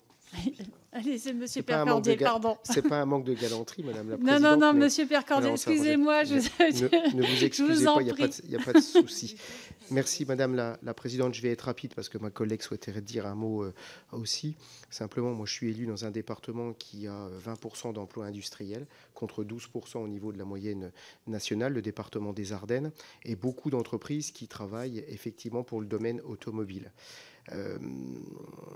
Depuis 2017, je ne cesse d'attirer l'attention des pouvoirs publics et de l'ancienne ministre Pannier-Runacher sur ces questions et sur l'inquiétude des chefs d'entreprise, mais de par de là leurs employés, concernant la fin du moteur thermique et l'avènement du moteur électrique.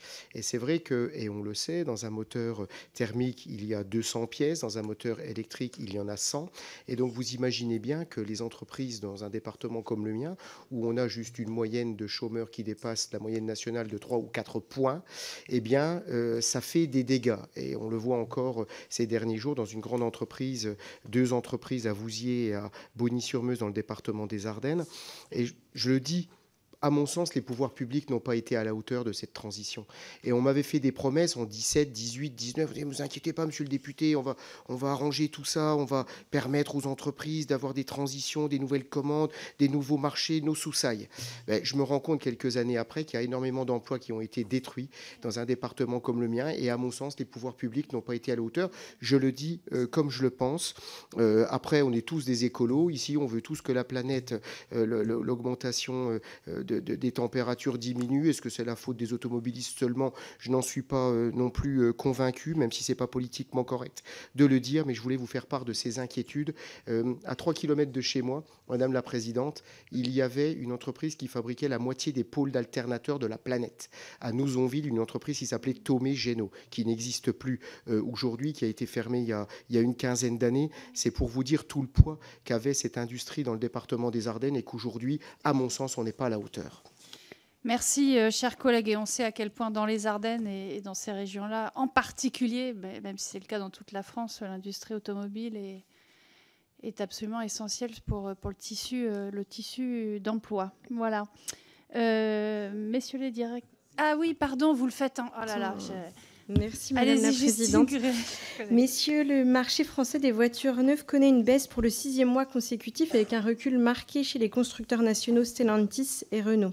Cette situation met en lumière les défis auxquels l'industrie automobile européenne est confrontée. Alors que la Chine domine le marché mondial, comme on l'a dit, et que les entreprises américaine bénéficie d'un soutien massif de l'Inflation Reduction Act, IRA. La compétitivité de l'industrie européenne est particulièrement mise à l'épreuve par la montée en puissance des constructeurs chinois. En effet, la part de marché de la Chine est passée de 2% en 2020 à 14% en 2024. Ces constructeurs proposent des véhicules électriques en moyenne 30% moins chers que leurs homologues européens, soulignant les défis en termes de coûts de production et d'innovation dont l'Europe peut faire face. Face à cette concurrence exacerbée et au manque de mesures concrètes pour soutenir les industriels européens, j'aurais donc 2 questions à vous poser. Quelle stratégie immédiate proposez-vous pour renforcer la compétitivité de l'industrie automobile européenne, afin notamment de réduire l'écart de prix? Merci. Et ma deuxième question, quelles mesures de soutien public estimez-vous nécessaires pour rattraper ce retard? Et je pense que l'instabilité politique actuelle ne rassure pas nos industriels. Merci. Bon, c'est vraiment à titre exceptionnel. Normalement, on ne le fait pas en binôme, mais voilà. Ce soir, on est... voilà, c'est le temps des binômes ce soir. Voilà. Donc, monsieur le directeur. Voilà. Très rapidement, enfin, d'abord par rapport à Pierre Cordier, moi, ce que je peux témoigner aujourd'hui, c'est que depuis la rentrée, en dehors de la semaine du mondial de l'auto, où on a eu quand même un beau mondial, on a montré, voilà, honnêtement, on est dans une ambiance et dans des retours de toutes nos entreprises dans les territoires extrêmement inquiétants, faut le reconnaître. On sait fondamentalement qu'on a des secteurs, forge, fonderie, emboutissage, etc., qui vont de toute façon décroître, de par la transition, inévitablement, comme vous le dites. Et en plus, on a l'autre sujet, c'est que les créations d'emplois qu'on essaye de faire dans les nouvelles chaînes de valeur sont mis quand même aujourd'hui en difficulté, parce que, encore une fois, il faut un soutien long dans la durée, parce que c'est clair que des nouvelles activités qui nécessitent beaucoup d'apprentissage, de savoir-faire. Au début, il y a beaucoup de rebuts, par exemple, pour les fabrications de batteries. On a des enjeux de structure de coûts, le coût de l'énergie, qui aujourd'hui est un sujet quand même pour nos industries. Donc, il faut beaucoup de temps. Donc, effectivement, on est dans cette période et on partage totalement cette inquiétude. Alors, qu'est-ce qu'il faut faire par rapport à ça? C'est vrai que je pense qu'il y a beaucoup de choses qui doivent se faire au niveau de l'Europe, d'abord, parce que concrètement, effectivement, encore une fois, il faut qu'on crée quand même un cadre de compétition qui soit loyal. Et si on n'est que sur la question du prix, c'est sûr qu'on n'y arrivera pas. D'où d'ailleurs le besoin d'énormément accompagner sur l'innovation, la R&D, parce qu'aujourd'hui on est plutôt suiveur dans ces nouvelles technologies. On était leader dans les technologies thermiques. Donc il faut absolument, effectivement, qu'on ait des soutiens importants. Je suis incapable de le quantifier et je n'ai pas le temps, mais c'est clair qu'on a besoin de soutien dans la durée. Merci beaucoup, monsieur le directeur. J'essaie de faire rapide. Je regrette, je me répète par rapport à tout à l'heure, ce qui se passe et ce qui va se passer en 2025, nous l'avions prévu. C'était documenté. Les études d'impact, elles ont été faites. Elles ont été faites par la PFA, elles ont été faites par Mobiliance. Un certain nombre de capitaines d'industrie, et non des moindres, ici et ailleurs, se sont exprimés très largement sur le sujet. Et j'ai la désagréable impression que tout se passe comme si on feignait aujourd'hui de découvrir les impacts massifs ou à bas bruit dans tous les territoires de France à partir de 2025. En ce qui concerne notre branche professionnelle, je disais tout à l'heure qu'elle recrutait parce qu'elle avait besoin d'un renouvellement naturel au niveau démographique et au niveau de nouvelles compétences qui est structurellement important, certes, mais je vois l'année 2025 avec une inquiétude que je n'ai jamais rencontrée, y compris pendant la crise de 2009-2010. Donc le niveau, la gravité des problèmes et leur caractère systémique nous rattrapent en 2025. Moi, je n'ai pas peur de dire qu'il faut savoir à un moment donné remettre les choses à plat. Ce qui est difficile, c'est que les industriels ont fait des investissements massifs. C'est ça qui est extrêmement difficile. Mais peut-être est-il encore temps de pivoter, d'avoir une stratégie européenne claire. Et la France doit être claire dans sa stratégie avec ses partenaires européens. Merci. Alors, dernier orateur de groupe inscrit pour le groupe écologiste et social, monsieur Nicolas Bonnet. Puis après, on aura des interventions individuelles. Merci, Madame la Présidente. Je vais commencer par une citation d'Emmanuel Macron, le 23 septembre 2023, en parlant des Français. On est attaché à la bagnole, on aime la bagnole, moi je l'adore. Bon, c'était un véritable cri d'amour, un rapport passionnel, on va dire, à l'automobile. Je voudrais y apporter un rapport un peu plus rationnel, avec sans doute autant de l'amour, mais en tout cas un rapport plus rationnel qui regarde évidemment avantages, et il y en a, vous les avez cités. Le fait qu'évidemment c'est un formidable outil de liberté, personne ne peut le nier, que ça crée des emplois, et que c'est essentiel pour se déplacer dans les territoires les plus ruraux. Même si c'est évidemment en ville, on a d'autres solutions qui sont déjà mises en œuvre souvent et qui sont plus faciles à mettre en œuvre. Mais bien sûr, la voiture a aussi des inconvénients, il faut qu'on les regarde en face, notamment la question des émissions de gaz à effet de serre. Je pense qu'aujourd'hui, plus personne ne le nie, de toute façon c'est factuel, presque 20% de nos émissions de gaz à effet de serre sont liées à nos déplacements via l'automobile. Donc il y a évidemment un gros enjeu de revoir le système mobilité, et notamment en tout cas la place de l'automobile dans notre société. D'abord, peut-être au-delà de son rôle utilitaire indéniable, il y a la question donc de la symbolique de l'automobile qui serait intéressant de travailler. On voit qu'aujourd'hui, il y a de plus en plus de personnes qui achètent effectivement des SUV, vous en avez parlé, je vous donnerai l'occasion du coup d'en reparler, qui sont des véhicules qui sont souvent décriés parce qu'évidemment, on les estime de plus en plus lourdes par rapport au service qu'elles rendent, comparativement à des voitures qui pouvaient avant rendre le même service, souvent parce qu'elles sont plus basses, avec embarquant moins de technicité sans doute, mais en tout cas qui fait que les gains en fait d'optimisation énergétique qu'on trouve sont souvent compensés par le fait que les véhicules sont plus lourds. Donc aujourd'hui, il faut qu'on aille vers une voiture qui nous semble plus optimisée, donc qui consomme moins d'énergie, donc plus légère et moins puissante, qui correspond plus aux réalités des besoins de la plupart des gens, et bien sûr des véhicules qui utilisent des énergies moins carbonées, donc notamment l'électricité, ou peut-être en rétrofit, en tout cas le biogaz. Ça m'intéresserait d'ailleurs de savoir votre point de vue sur, puisque vous n'êtes pas pour du 100% électrique, sur les autres types d'énergie que vous préconisez. Et on voit qu'en tout cas, on a su faire en France, avec notamment les succès comme la Renault Zoé ou la Toyota Yaris, fabriqués en France et qui répondent à ces enjeux. Ensuite, il y a aussi la question de l'usage de la voiture. Aujourd'hui, on sait que bon, déjà, une voiture est souvent, quand c'est une voiture personnelle, elle est utilisée très peu de temps dans la journée, en général 1 heure en moyenne par journée, donc il y a 23 heures où elle ne sert pas. Donc on pourrait aller vers davantage de partage de l'automobile, et aussi pour réduire l'empreinte carbone de la fabrication des automobiles, de favoriser la réparabilité des autos. Notamment en ce moment, on décrit beaucoup les Tesla qui sont très peu réparables. Donc on a un enjeu, nous, en tout cas, je pense à aller sur des voitures les plus réparables possibles et les plus partagées possibles, notamment avec les questions de système de location. Donc ce qui m'intéresserait, c'est de savoir par rapport à cette vision-là, en tout cas du système automobile, comment vous vous positionnez, est-ce que vous avez un business model qui rentre en écho à ça ? Et après, par rapport au rôle de la puissance publique, je vais aller vite, comment est-ce que vous vous positionnez par rapport à ce que la puissance publique essaie de faire sur le malus poids lourd, sur le leasing social, sur la prime à la conversion et enfin sur le protectionnisme européen. Et tout ça en 1 minute. Alors, oui, s'il vous plaît, 1 minute chacun, du coup, on va se dire. Voilà, merci. Pour faire très rapide, d'abord, nous, on est tout à fait convaincus que la réussite par rapport au réchauffement climatique, ça ne peut pas être que la transformation du thermique vers l'électrique. Il faut aussi effectivement davantage de mobilité partagée. Il faut aussi des véhicules qui ont des durées de vie plus longues. C'est la réparabilité. On est complètement d'accord sur tout ça. C'est compliqué. Il faut trouver les business models. C'est compliqué, mais on peut y arriver.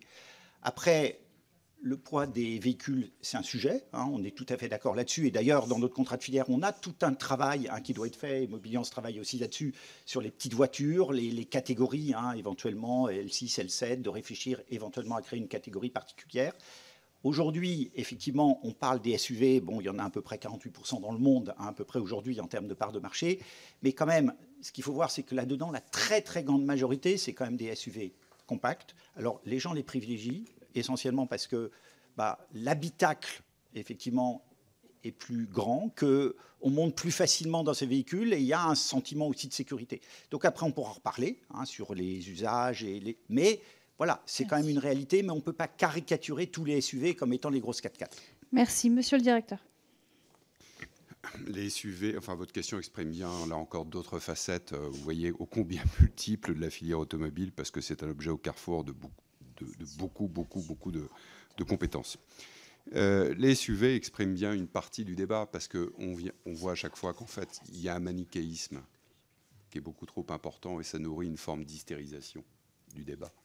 Je pense que le débat automobile, il a besoin d'être rationnel. Vous avez parlé de rationalité. C'est un objet passionnel, bien sûr, mais pour aborder tous ces sujets, il faut beaucoup de rationalité et de recul. On ne peut pas s'en tenir à des débats simplistes dans certaines agglomérations, ce qui jette ensuite non seulement une forme de discrédit, mais au-delà, la confusion donc, que j'évoquais tout à l'heure dans l'esprit des consommateurs, dans l'esprit des entreprises. Surtout qu'on pourrait beaucoup parler de pourquoi le poids de ces véhicules ou leur empreinte carbone a augmenté, sous l'effet aussi de différentes réglementations. Mais il y a rapport et contre-rapport là-dessus, il faut de la rationalité. Enfin, une exhortation de ma part. Un malus poids et CO2 cumulé qui impacterait 80% des immatriculations, c'est une folie. C'est un risque de déstabilisation sociale très grave. Merci, monsieur le directeur. Je vous propose de passer tout de suite aux questions individuelles et ensuite, on vous laissera évidemment du temps pour compléter. Donc, je passe tout de suite à monsieur Stéphane Travert. Merci, Madame la Présidente. Messieurs les directeurs généraux, l'Union européenne est confrontée à une double menace, l'importation massive de véhicules électriques chinois à bas coût et les défis croissants en matière de cybersécurité, notamment liés aux technologies embarquées dans ces véhicules. Ces enjeux touchent à la fois la compétitivité de nos constructeurs, la souveraineté technologique européenne et la protection des données de nos concitoyens. À titre d'exemple, les États-Unis envisagent d'interdire dès 2027 la vente d'un certain nombre de véhicules intelligents chinois soupçonnés de collecter des données sensibles. Bien que notre cadre européen de protection de données soit solide, il est néanmoins impératif de garantir la sécurité des technologies embarquées dans les véhicules connectés de nos concitoyens, d'autant plus que leur compétitivité tarifaire pourrait demain inonder le marché. Dans ce contexte, est-ce que vous pensez que la cybersécurité pourrait devenir un véritable levier stratégique pour imposer des normes européennes plus strictes, limitant ainsi l'entrée de véhicules ne respectant pas nos standards en complément des mesures douanières existantes? Merci beaucoup. Merci Stéphane Travert. Messieurs les directeurs. Moi, je dirais très simplement oui, vous avez raison. Ça fait partie des sujets qu'on veut regarder de très près. Les Américains, effectivement, en ont fait un enjeu de sécurité nationale, de souveraineté nationale. Je pense que c'est un vrai sujet qu'il faut qu'on regarde clairement. Très rapidement, c'est une très bonne question, Monsieur le Ministre. Il y a un Data Act qui est en préparation au niveau européen, me semble-t-il. Il y a des réflexions au niveau français. Là encore, une concertation très approfondie avec des experts est indispensable. Indispensable. Il y a la dimension que vous soulevez sur le plan politique, géostratégique, concurrentiel, qui est absolument évident. Et puis il y a d'autres aspects qu'il faudrait étudier, comme l'accès aux data de l'écosystème automobile français et européen, parce que là, je pense au commerce et aux services automobiles. Il y a des modalités qu'il faut discuter avec les constructeurs et les équipementiers, et puis d'autres acteurs, je pense aux assureurs, par exemple, ou aux banquiers, parce que si vous encadrez correctement sur la chaîne de valeur de l'accès aux data, l'accès des différents opérateurs, c'est une source aussi d'innovation potentielle extrêmement importante. Et j'en profite pour signaler que Mobiliance a mis en place un programme d'accélération sans précédent de start-up au sein de Station F. Et beaucoup des start-up que nous accélérons ont travaillé sur ces aspects. Malheureusement, je déplore que l'État s'y soit pas suffisamment penché pour venir soutenir un effort financé uniquement par notre organisation professionnelle. Merci, Monsieur Patrice Martin. Merci, Madame la Présidente. Merci, messieurs. Comme vous l'avez dit, la filière auto française souffre énormément. La Chine, principal concurrent de la filière automobile, touche de l'État français 100 millions annuels d'euros au titre de l'aide au développement. Je pense que cette aide au développement de la Chine devrait être attribuée plutôt aux constructeurs français. Et vous, qu'en pensez-vous? Ce fut court et efficace. Alors, messieurs, les directeurs. Je ne sais pas quelle est la part de cette aide sur l'automobile. J'espère qu'il n'y en a pas sur l'automobile. Ça serait paradoxal, c'est tout ce que je peux dire.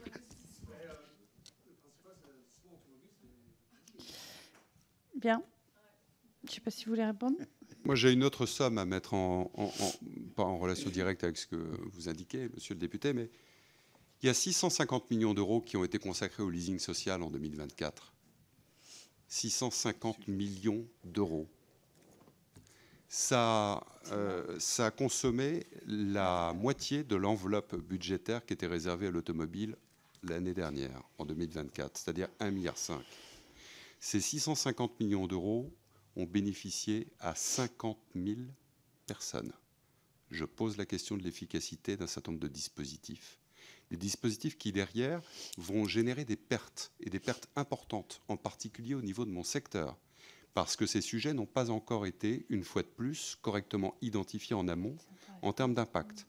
Et j'ai peur que les pertes qui vont être occasionnés par les calculs des valeurs résiduelles des voitures du leasing électrique en 2024, on en paye les frais de manière importante au niveau du commerce et de la réparation automobile. C'est un contre-exemple d'une politique publique mal calibrée, mal concertée, mal évaluée. Merci. Alors, Madame Sandrine Nosbé. Oui, merci. Donc, le consommateur n'est pas au rendez-vous, vous disiez tout à l'heure, messieurs, principalement en raison du prix d'achat des véhicules. L'industrie automobile française a misé donc sur les gros modèles de véhicules qui font plus de marge. On parle de camionnisation du parc automobile. Or, plus c'est gros, plus c'est cher, et aussi plus c'est gros, plus c'est gourmand en énergie, alors que nous devrions prendre en compte la pression sur les ressources énergétiques renouvelables. Au lieu de s'adapter aux besoins réels des consommateurs, l'industrie automobile impose un modèle non adapté aux consommateurs. D'après différents syndicats, ONG, produire des véhicules à la fois légers, donc plus compacts, électriques, disponibles à un prix de 15 000 € serait possible en France. Cela permettrait de relocaliser les emplois, de sauver les emplois encore existants, de préserver les bassins de vie dans nos territoires. Qu'en pensez-vous? Merci. Merci, Monsieur le Directeur. D'abord, on a quand même un certain nombre de véhicules petits. On a eu la Clio, on a eu la Zoé, on a la R5, on a la R4 électrique qui est en train d'arriver, l'IC3, la 208 électrique. Enfin, voilà, je crois qu'on ne peut pas reprocher quand même sur le fait qu'il n'y a pas aujourd'hui de véhicules électriques sur l'ensemble des gammes. Après, au démarrage, un des sujets quand même pour le consommateur, c'était d'avoir de l'autonomie, beaucoup d'autonomie. Tant qu'il n'y a pas assez de bornes de recharge, c'était un gros sujet. Et du coup, pour avoir de l'autonomie, il faut plutôt des grosses batteries et plutôt des grosses voitures. Donc oui, tout ça, OK, mais je ne pense pas qu'on puisse honnêtement reprocher aujourd'hui qu'on ne fait que des grosses voitures. Il faut raisonner en fonction de l'usage. Et puis voilà, aujourd'hui, je pense que la gamme, l'offre, elle est devenue quand même très diversifiée. Voilà. Monsieur le Directeur. La question de l'intensité énergétique affectée par rapport aux usages est vraiment une très très bonne question qui a déjà été évoquée par des industriels de premier plan. C'est peut-être une opportunité pour la filière française. Même remarque que tout à l'heure, encore faut-il s'en occuper de manière très sérieuse. Nous avons ouvert chez Mobiliance une nouvelle branche qui est entièrement dédiée aux véhicules dits intermédiaires, c'est-à-dire ceux qui sont de catégorie L6 et L7. Je pense qu'il y a un potentiel de création d'emplois et de passage à l'échelle industrielle qui est intéressante, mais il faut pouvoir y travailler de manière sérieuse avec les différents ministères de tutelle. Ça rejoint ma remarque de tout à l'heure d'une approche beaucoup plus globale par rapport à celle aujourd'hui qui est infiniment trop segmentée. Il y a un défi qui s'appelle l'extrême défi au niveau de l'ADEME, qui est un programme que nous sommes en train de développer avec ces opérateurs.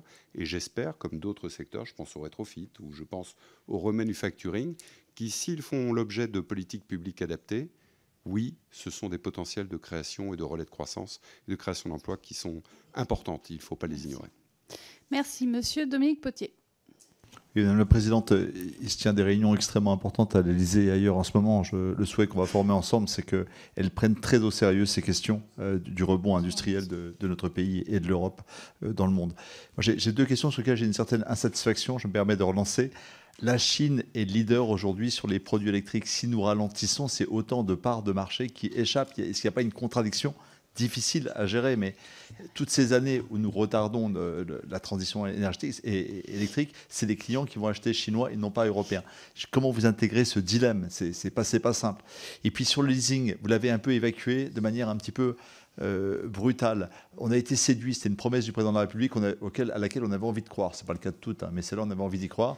Vous dites que le modèle économique ne fonctionne pas trop. Est-ce qu'il n'y a pas une piste du côté des compensations carbone, des équilibres carbone? Est-ce que par un système de compensation carbone, on ne pourrait pas financer l'accélération de cette transition pour que les milieux populaires puissent accéder à une mobilité durable? Est-ce qu'on jette l'idée du leasing social ou est-ce qu'on trouve des modes de son financement plus équilibrés? Merci. Merci, Monsieur le Directeur. Je peux vraiment assurer, on ne retarde en rien. Je veux dire, les constructeurs, leur obsession, c'est de vendre du véhicule électrique le plus possible, soyons clairs. C'est simplement le fait que la réalité, c'est que pour le moment, on est donc à 13,5% à peu près de part de marché au niveau de l'Europe, en essayant de vendre le plus possible de véhicules électriques. Il faut atteindre 22% l'année prochaine. Et c'est vrai qu'en tout cas, le sujet, c'est qu'il y aurait quand même un côté absurde à ce que des constructeurs qui ont investi mais massivement dans l'électrique se retrouvent pénalisés en vendant du thermique parce qu'il y a des malus, sont pénalisés parce qu'ils ne vendent pas assez d'électrique. Et du coup, voilà, c'est ça notre sujet. Mais on est d'accord sur le fait qu'aujourd'hui, on est parti et il faut y arriver. Oui, les Chinois le font aujourd'hui. C'est-à-dire... Monsieur le directeur. Nous avons créé des dilemmes parce que les dilemmes sont indissociables d'une période de transition aussi intense que celle que nous connaissons aujourd'hui, et il y en a probablement pour une décennie. Il faut que cette transition soit soutenable sur le plan économique et acceptée et acceptable sur le plan social. Nous sommes dans ces dilemmes. Il va falloir vivre avec ces dilemmes. C'est pour ça que je ne peux que réinsister sur ce besoin absolu de politique claire, simple, massive et stable. Le leasing social, j'ai été peut-être trop brutal tout à l'heure, veuillez m'en excuser, mais je ne retire rien à mes propos sur le constat en termes du modèle économique. J'ai entendu le ministre de l'économie, le ministre de l'Industrie, ouvrir la porte à des certificats d'économie d'énergie. Pourquoi pas? Mais les certificats d'économie d'énergie, pour 300 millions d'euros, ne se font pas en 5 minutes. C'est un programme qu'il faut élaborer, ça va prendre plusieurs mois, et pendant ce temps-là, que ce soit pour les véhicules utilité allégée, qui sont accessoirement produits en France, ils n'accèdent plus au bonus en l'état actuel des choses, avec le décret qui a été publié de manière unilatérale et qui est applicable depuis une semaine. Merci. Voilà, il y aurait beaucoup de choses à dire, mais vous comprenez notre frustration. Mais oui, le dilemme, il faut l'accepter et dans un certain nombre de cas, essayer de le trancher. Monsieur Alexandre Loubet. Merci Madame la Présidente. Messieurs les responsables de mobilier et de la plateforme automobile, je vous remercie pour votre exposé très clair et très franc. Dans ma circonscription de Moselle, j'ai beaucoup d'équipementiers automobiles qui sont particulièrement inquiets quant à l'interdiction de la vente des véhicules à moteur thermique, évidemment, qui est imposée à partir de 2035. Vous avez effectivement dit tout à l'heure que l'avenir d'une filière comme l'automobile doit se faire avec une approche rationnelle et pas idéologique. Ma question est donc la suivante. Y a-t-il des études d'impact sérieuses, globales, qui incluent à la fois les pertes d'emplois possibles, voire certaines créations, que ce soit côté constructeur, mais aussi auprès des services et de la distribution?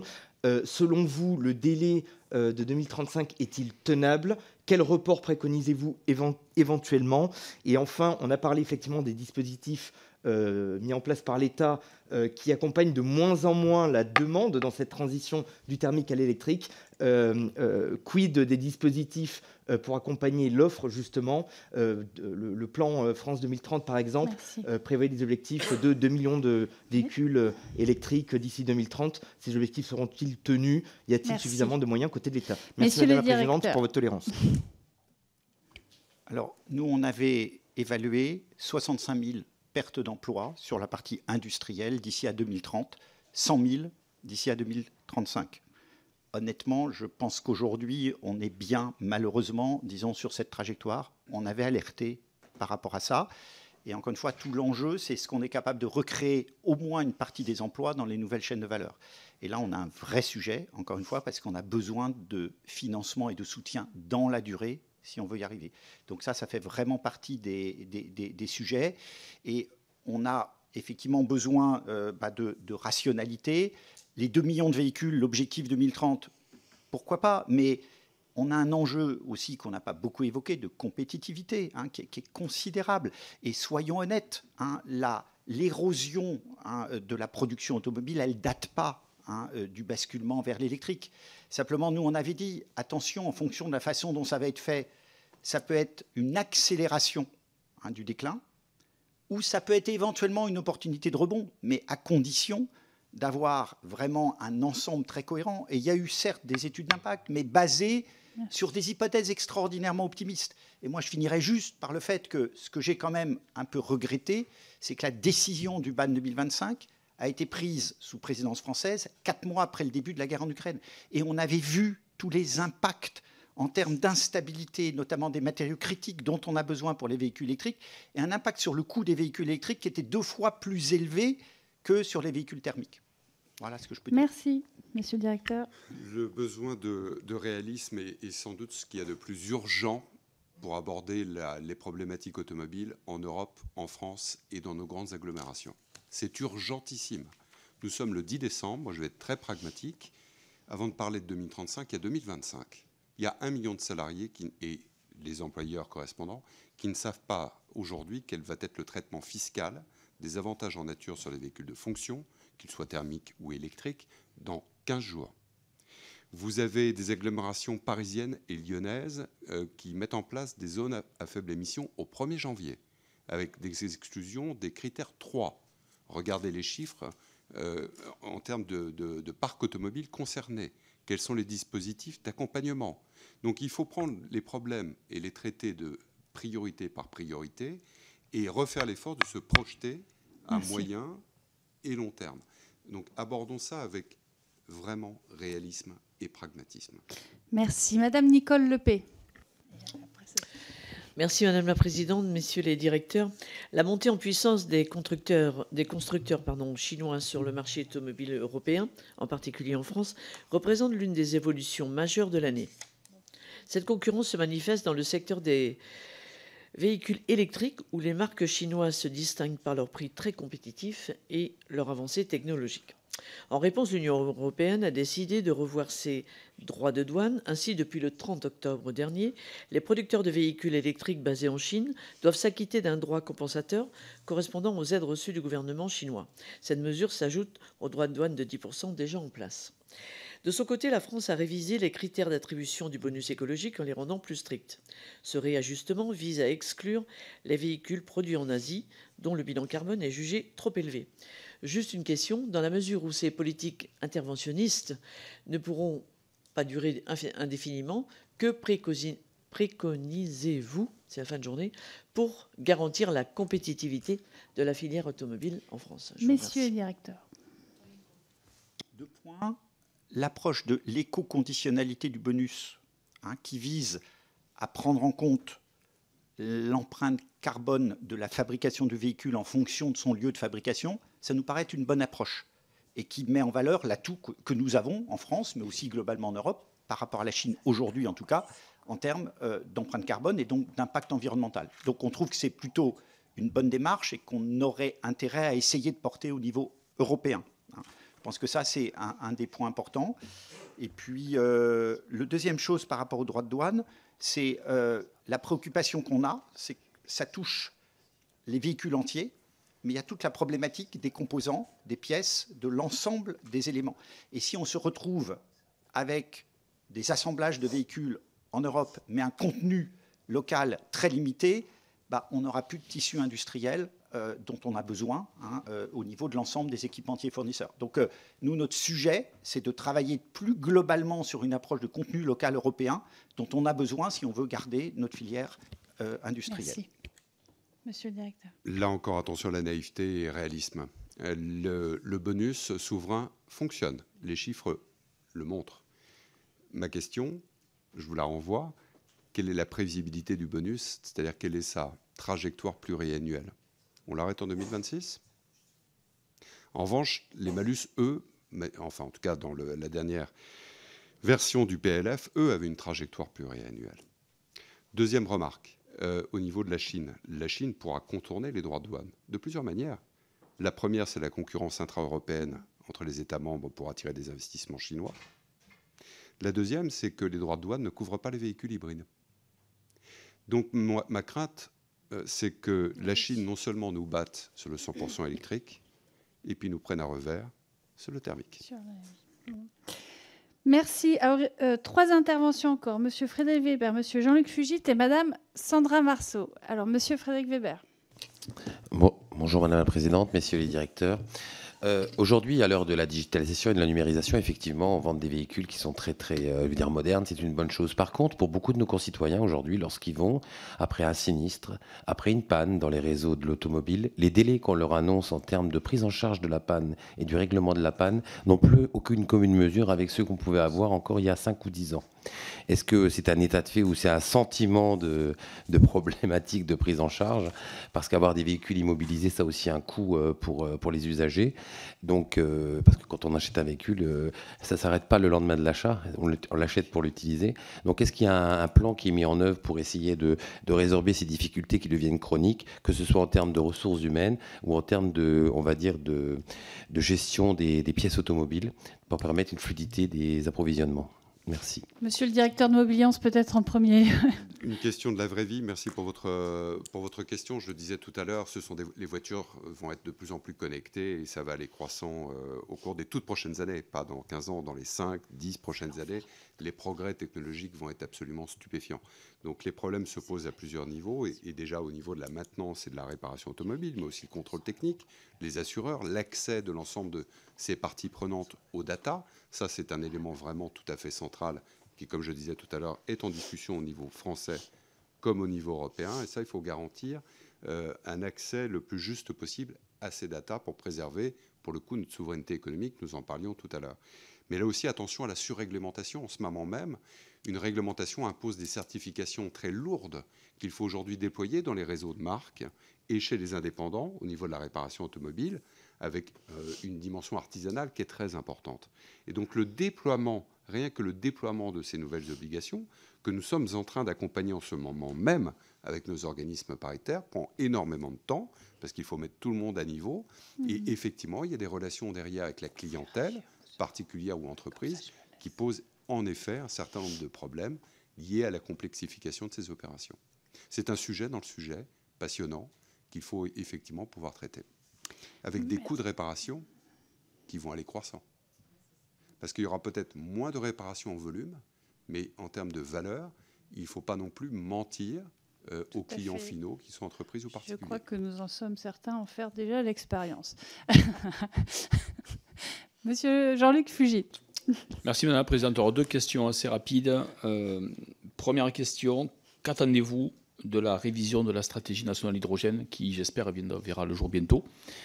Deuxième question, donc évidemment vis-à-vis de la mobilité, bien entendu. Deuxième question, quand on s'engage dans les transitions, et là on est sur une question de transition écologique, donc énergétique, autour de la mobilité, on est souvent prisonnier d'un triangle avec trois sommets. D'un côté le prix, de l'autre côté le rythme, de l'autre côté la souveraineté. Et je voudrais savoir où est-ce que vous situez le point d'équilibre donc, pour le domaine de la mobilité, parce que si on veut faire du bas prix, on va éventuellement faire du chinois, et donc à ce moment-là, on ne fera pas de souveraineté. Et donc on va être d'un côté du triangle, etc. Donc comment on fait pour être dans un point d'équilibre donc acceptable pour tous, qui inclut les problématiques sociales dont on a parlé dans les différents territoires, pour être dans cet équilibre entre prix, rythme et souveraineté? Comment vous voyez les choses? Merci. Merci, chers collègues. Je crois qu'il y a un bon résumé de... Pour la stratégie nationale d'hydrogène, nous, avant tout, ce qu'on attend, c'est qu'elle sorte vite. Notre gros problème, c'est que, voilà, on nous a mis sur une trajectoire qui doit aller à toute allure et on se retrouve sur plein de sujets en attente depuis pas mal de temps. Bon, le contexte, évidemment, depuis le début de l'année, n'est pas complètement étranger à ça, mais c'est un énorme problème. Parce qu'on a investi, on a des usines qui vont être flambant neuves et il n'y a pas de clarté aujourd'hui sur les débouchés. Et nous, ce qu'on souhaite, c'est que sur certains segments qui ne sont pas en concurrence avec la batterie, mais il y a des usages très intensifs sur lesquels, pour nous, ça a du sens. Donc voilà, ce qu'on attend, c'est ça. Et puis, sur le triangle, c'est compliqué de répondre en 30 secondes.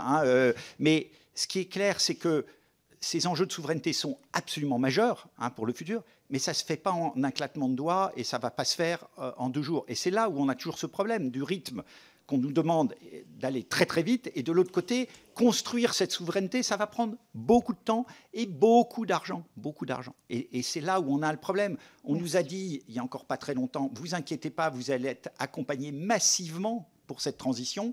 On vous met des objectifs très ambitieux. Et puis aujourd'hui, voilà, on se retrouve, et on le comprend, mais il n'y a plus d'argent. Vous voulez prendre Très rapidement, vous avez parlé de triangle. Moi, ma réponse, c'est qu'il faut mettre la stratégie au carré. Sans jeu de mots et sans plaisanterie. Et ça, c'est un point difficile qu'il faut accepter de faire.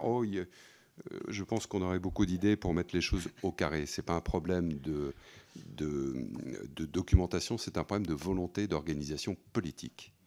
Et ça, vraiment, c'est le point, moi, qui me préoccupe le plus par rapport à votre question.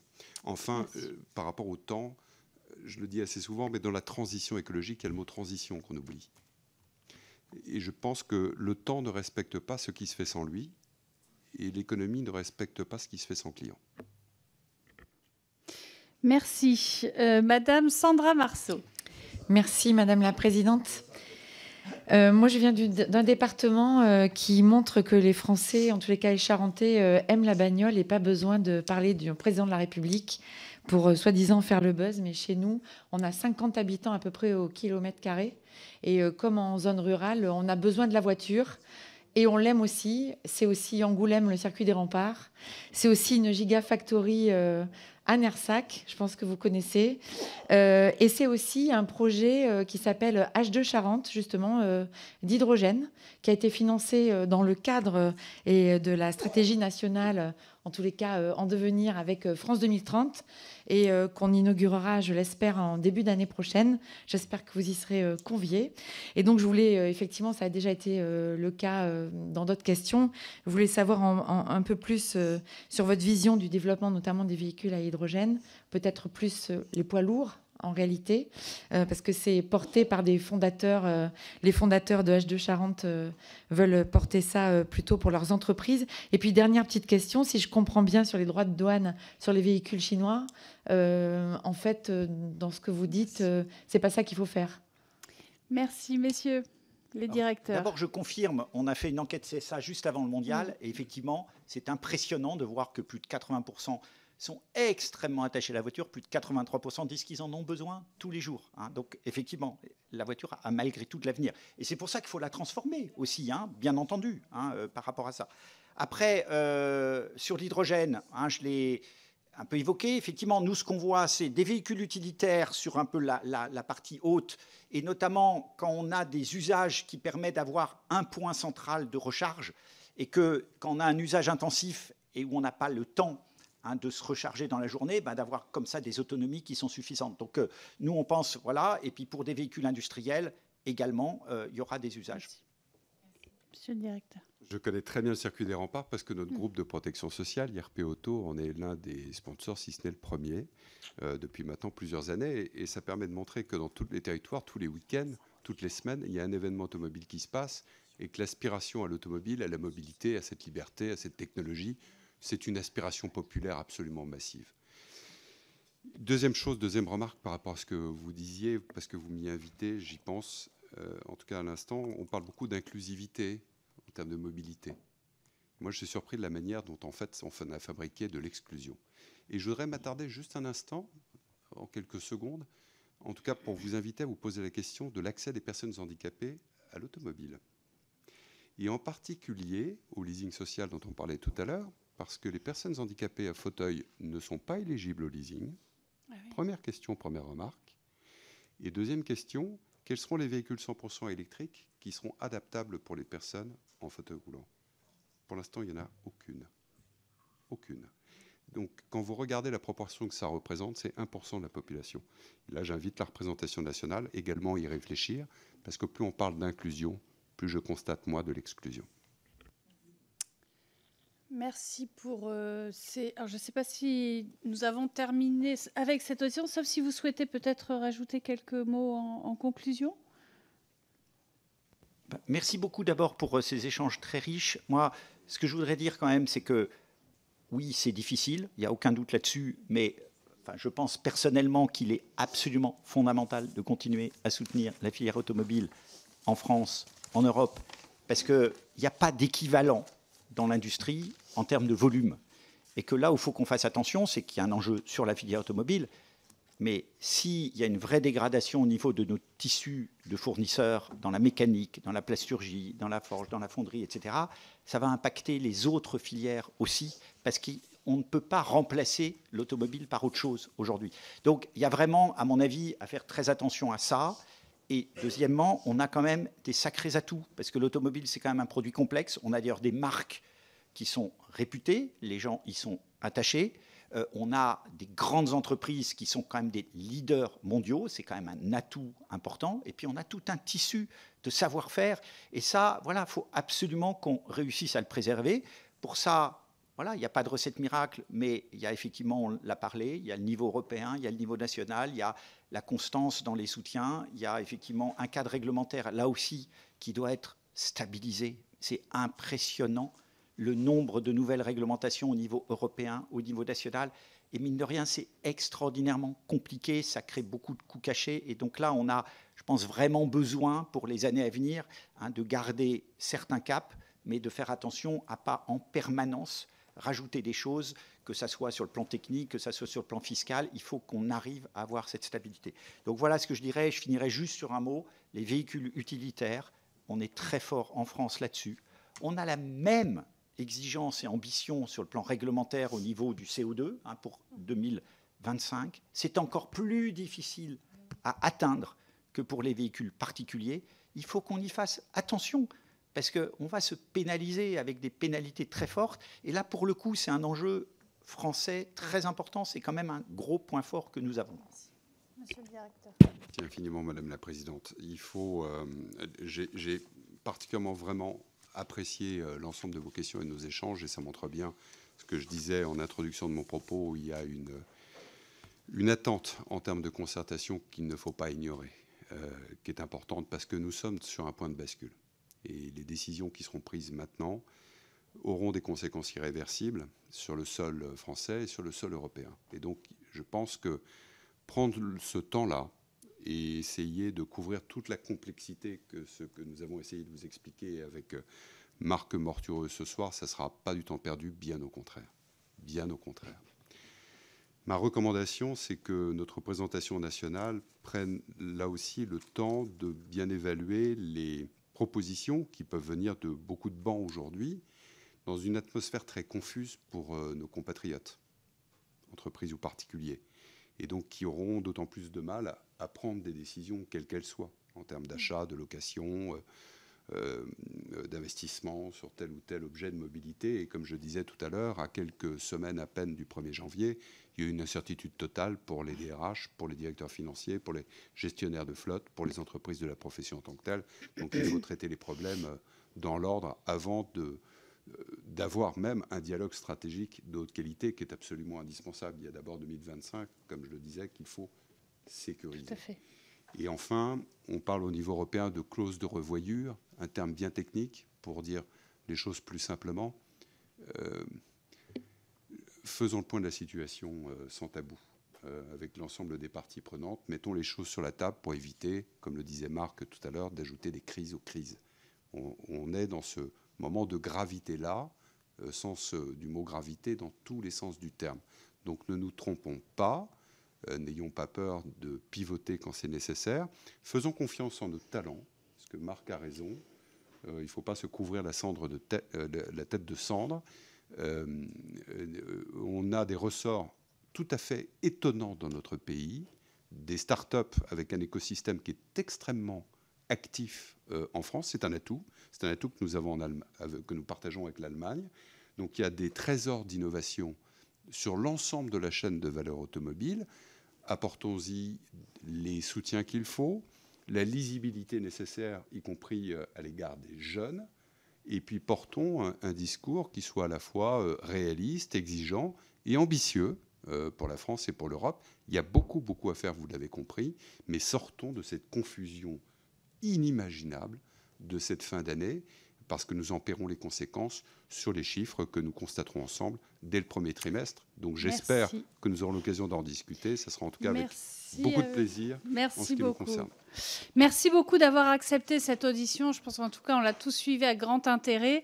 En tout cas, ce que je peux vous dire, c'est que dans notre commission, moi, en tout cas, pour ma part, j'ai décidé que nous continuerions nos travaux, puisque dès demain matin, nous allons continuer à examiner une proposition de loi. Voyez-vous, la vie parlementaire ne s'arrête pas, loin de là, avec Madame la rapportrice, Madame Nicole Lepay, parce que ça nous semble très important que l'Assemblée nationale continue à jouer pleinement son rôle.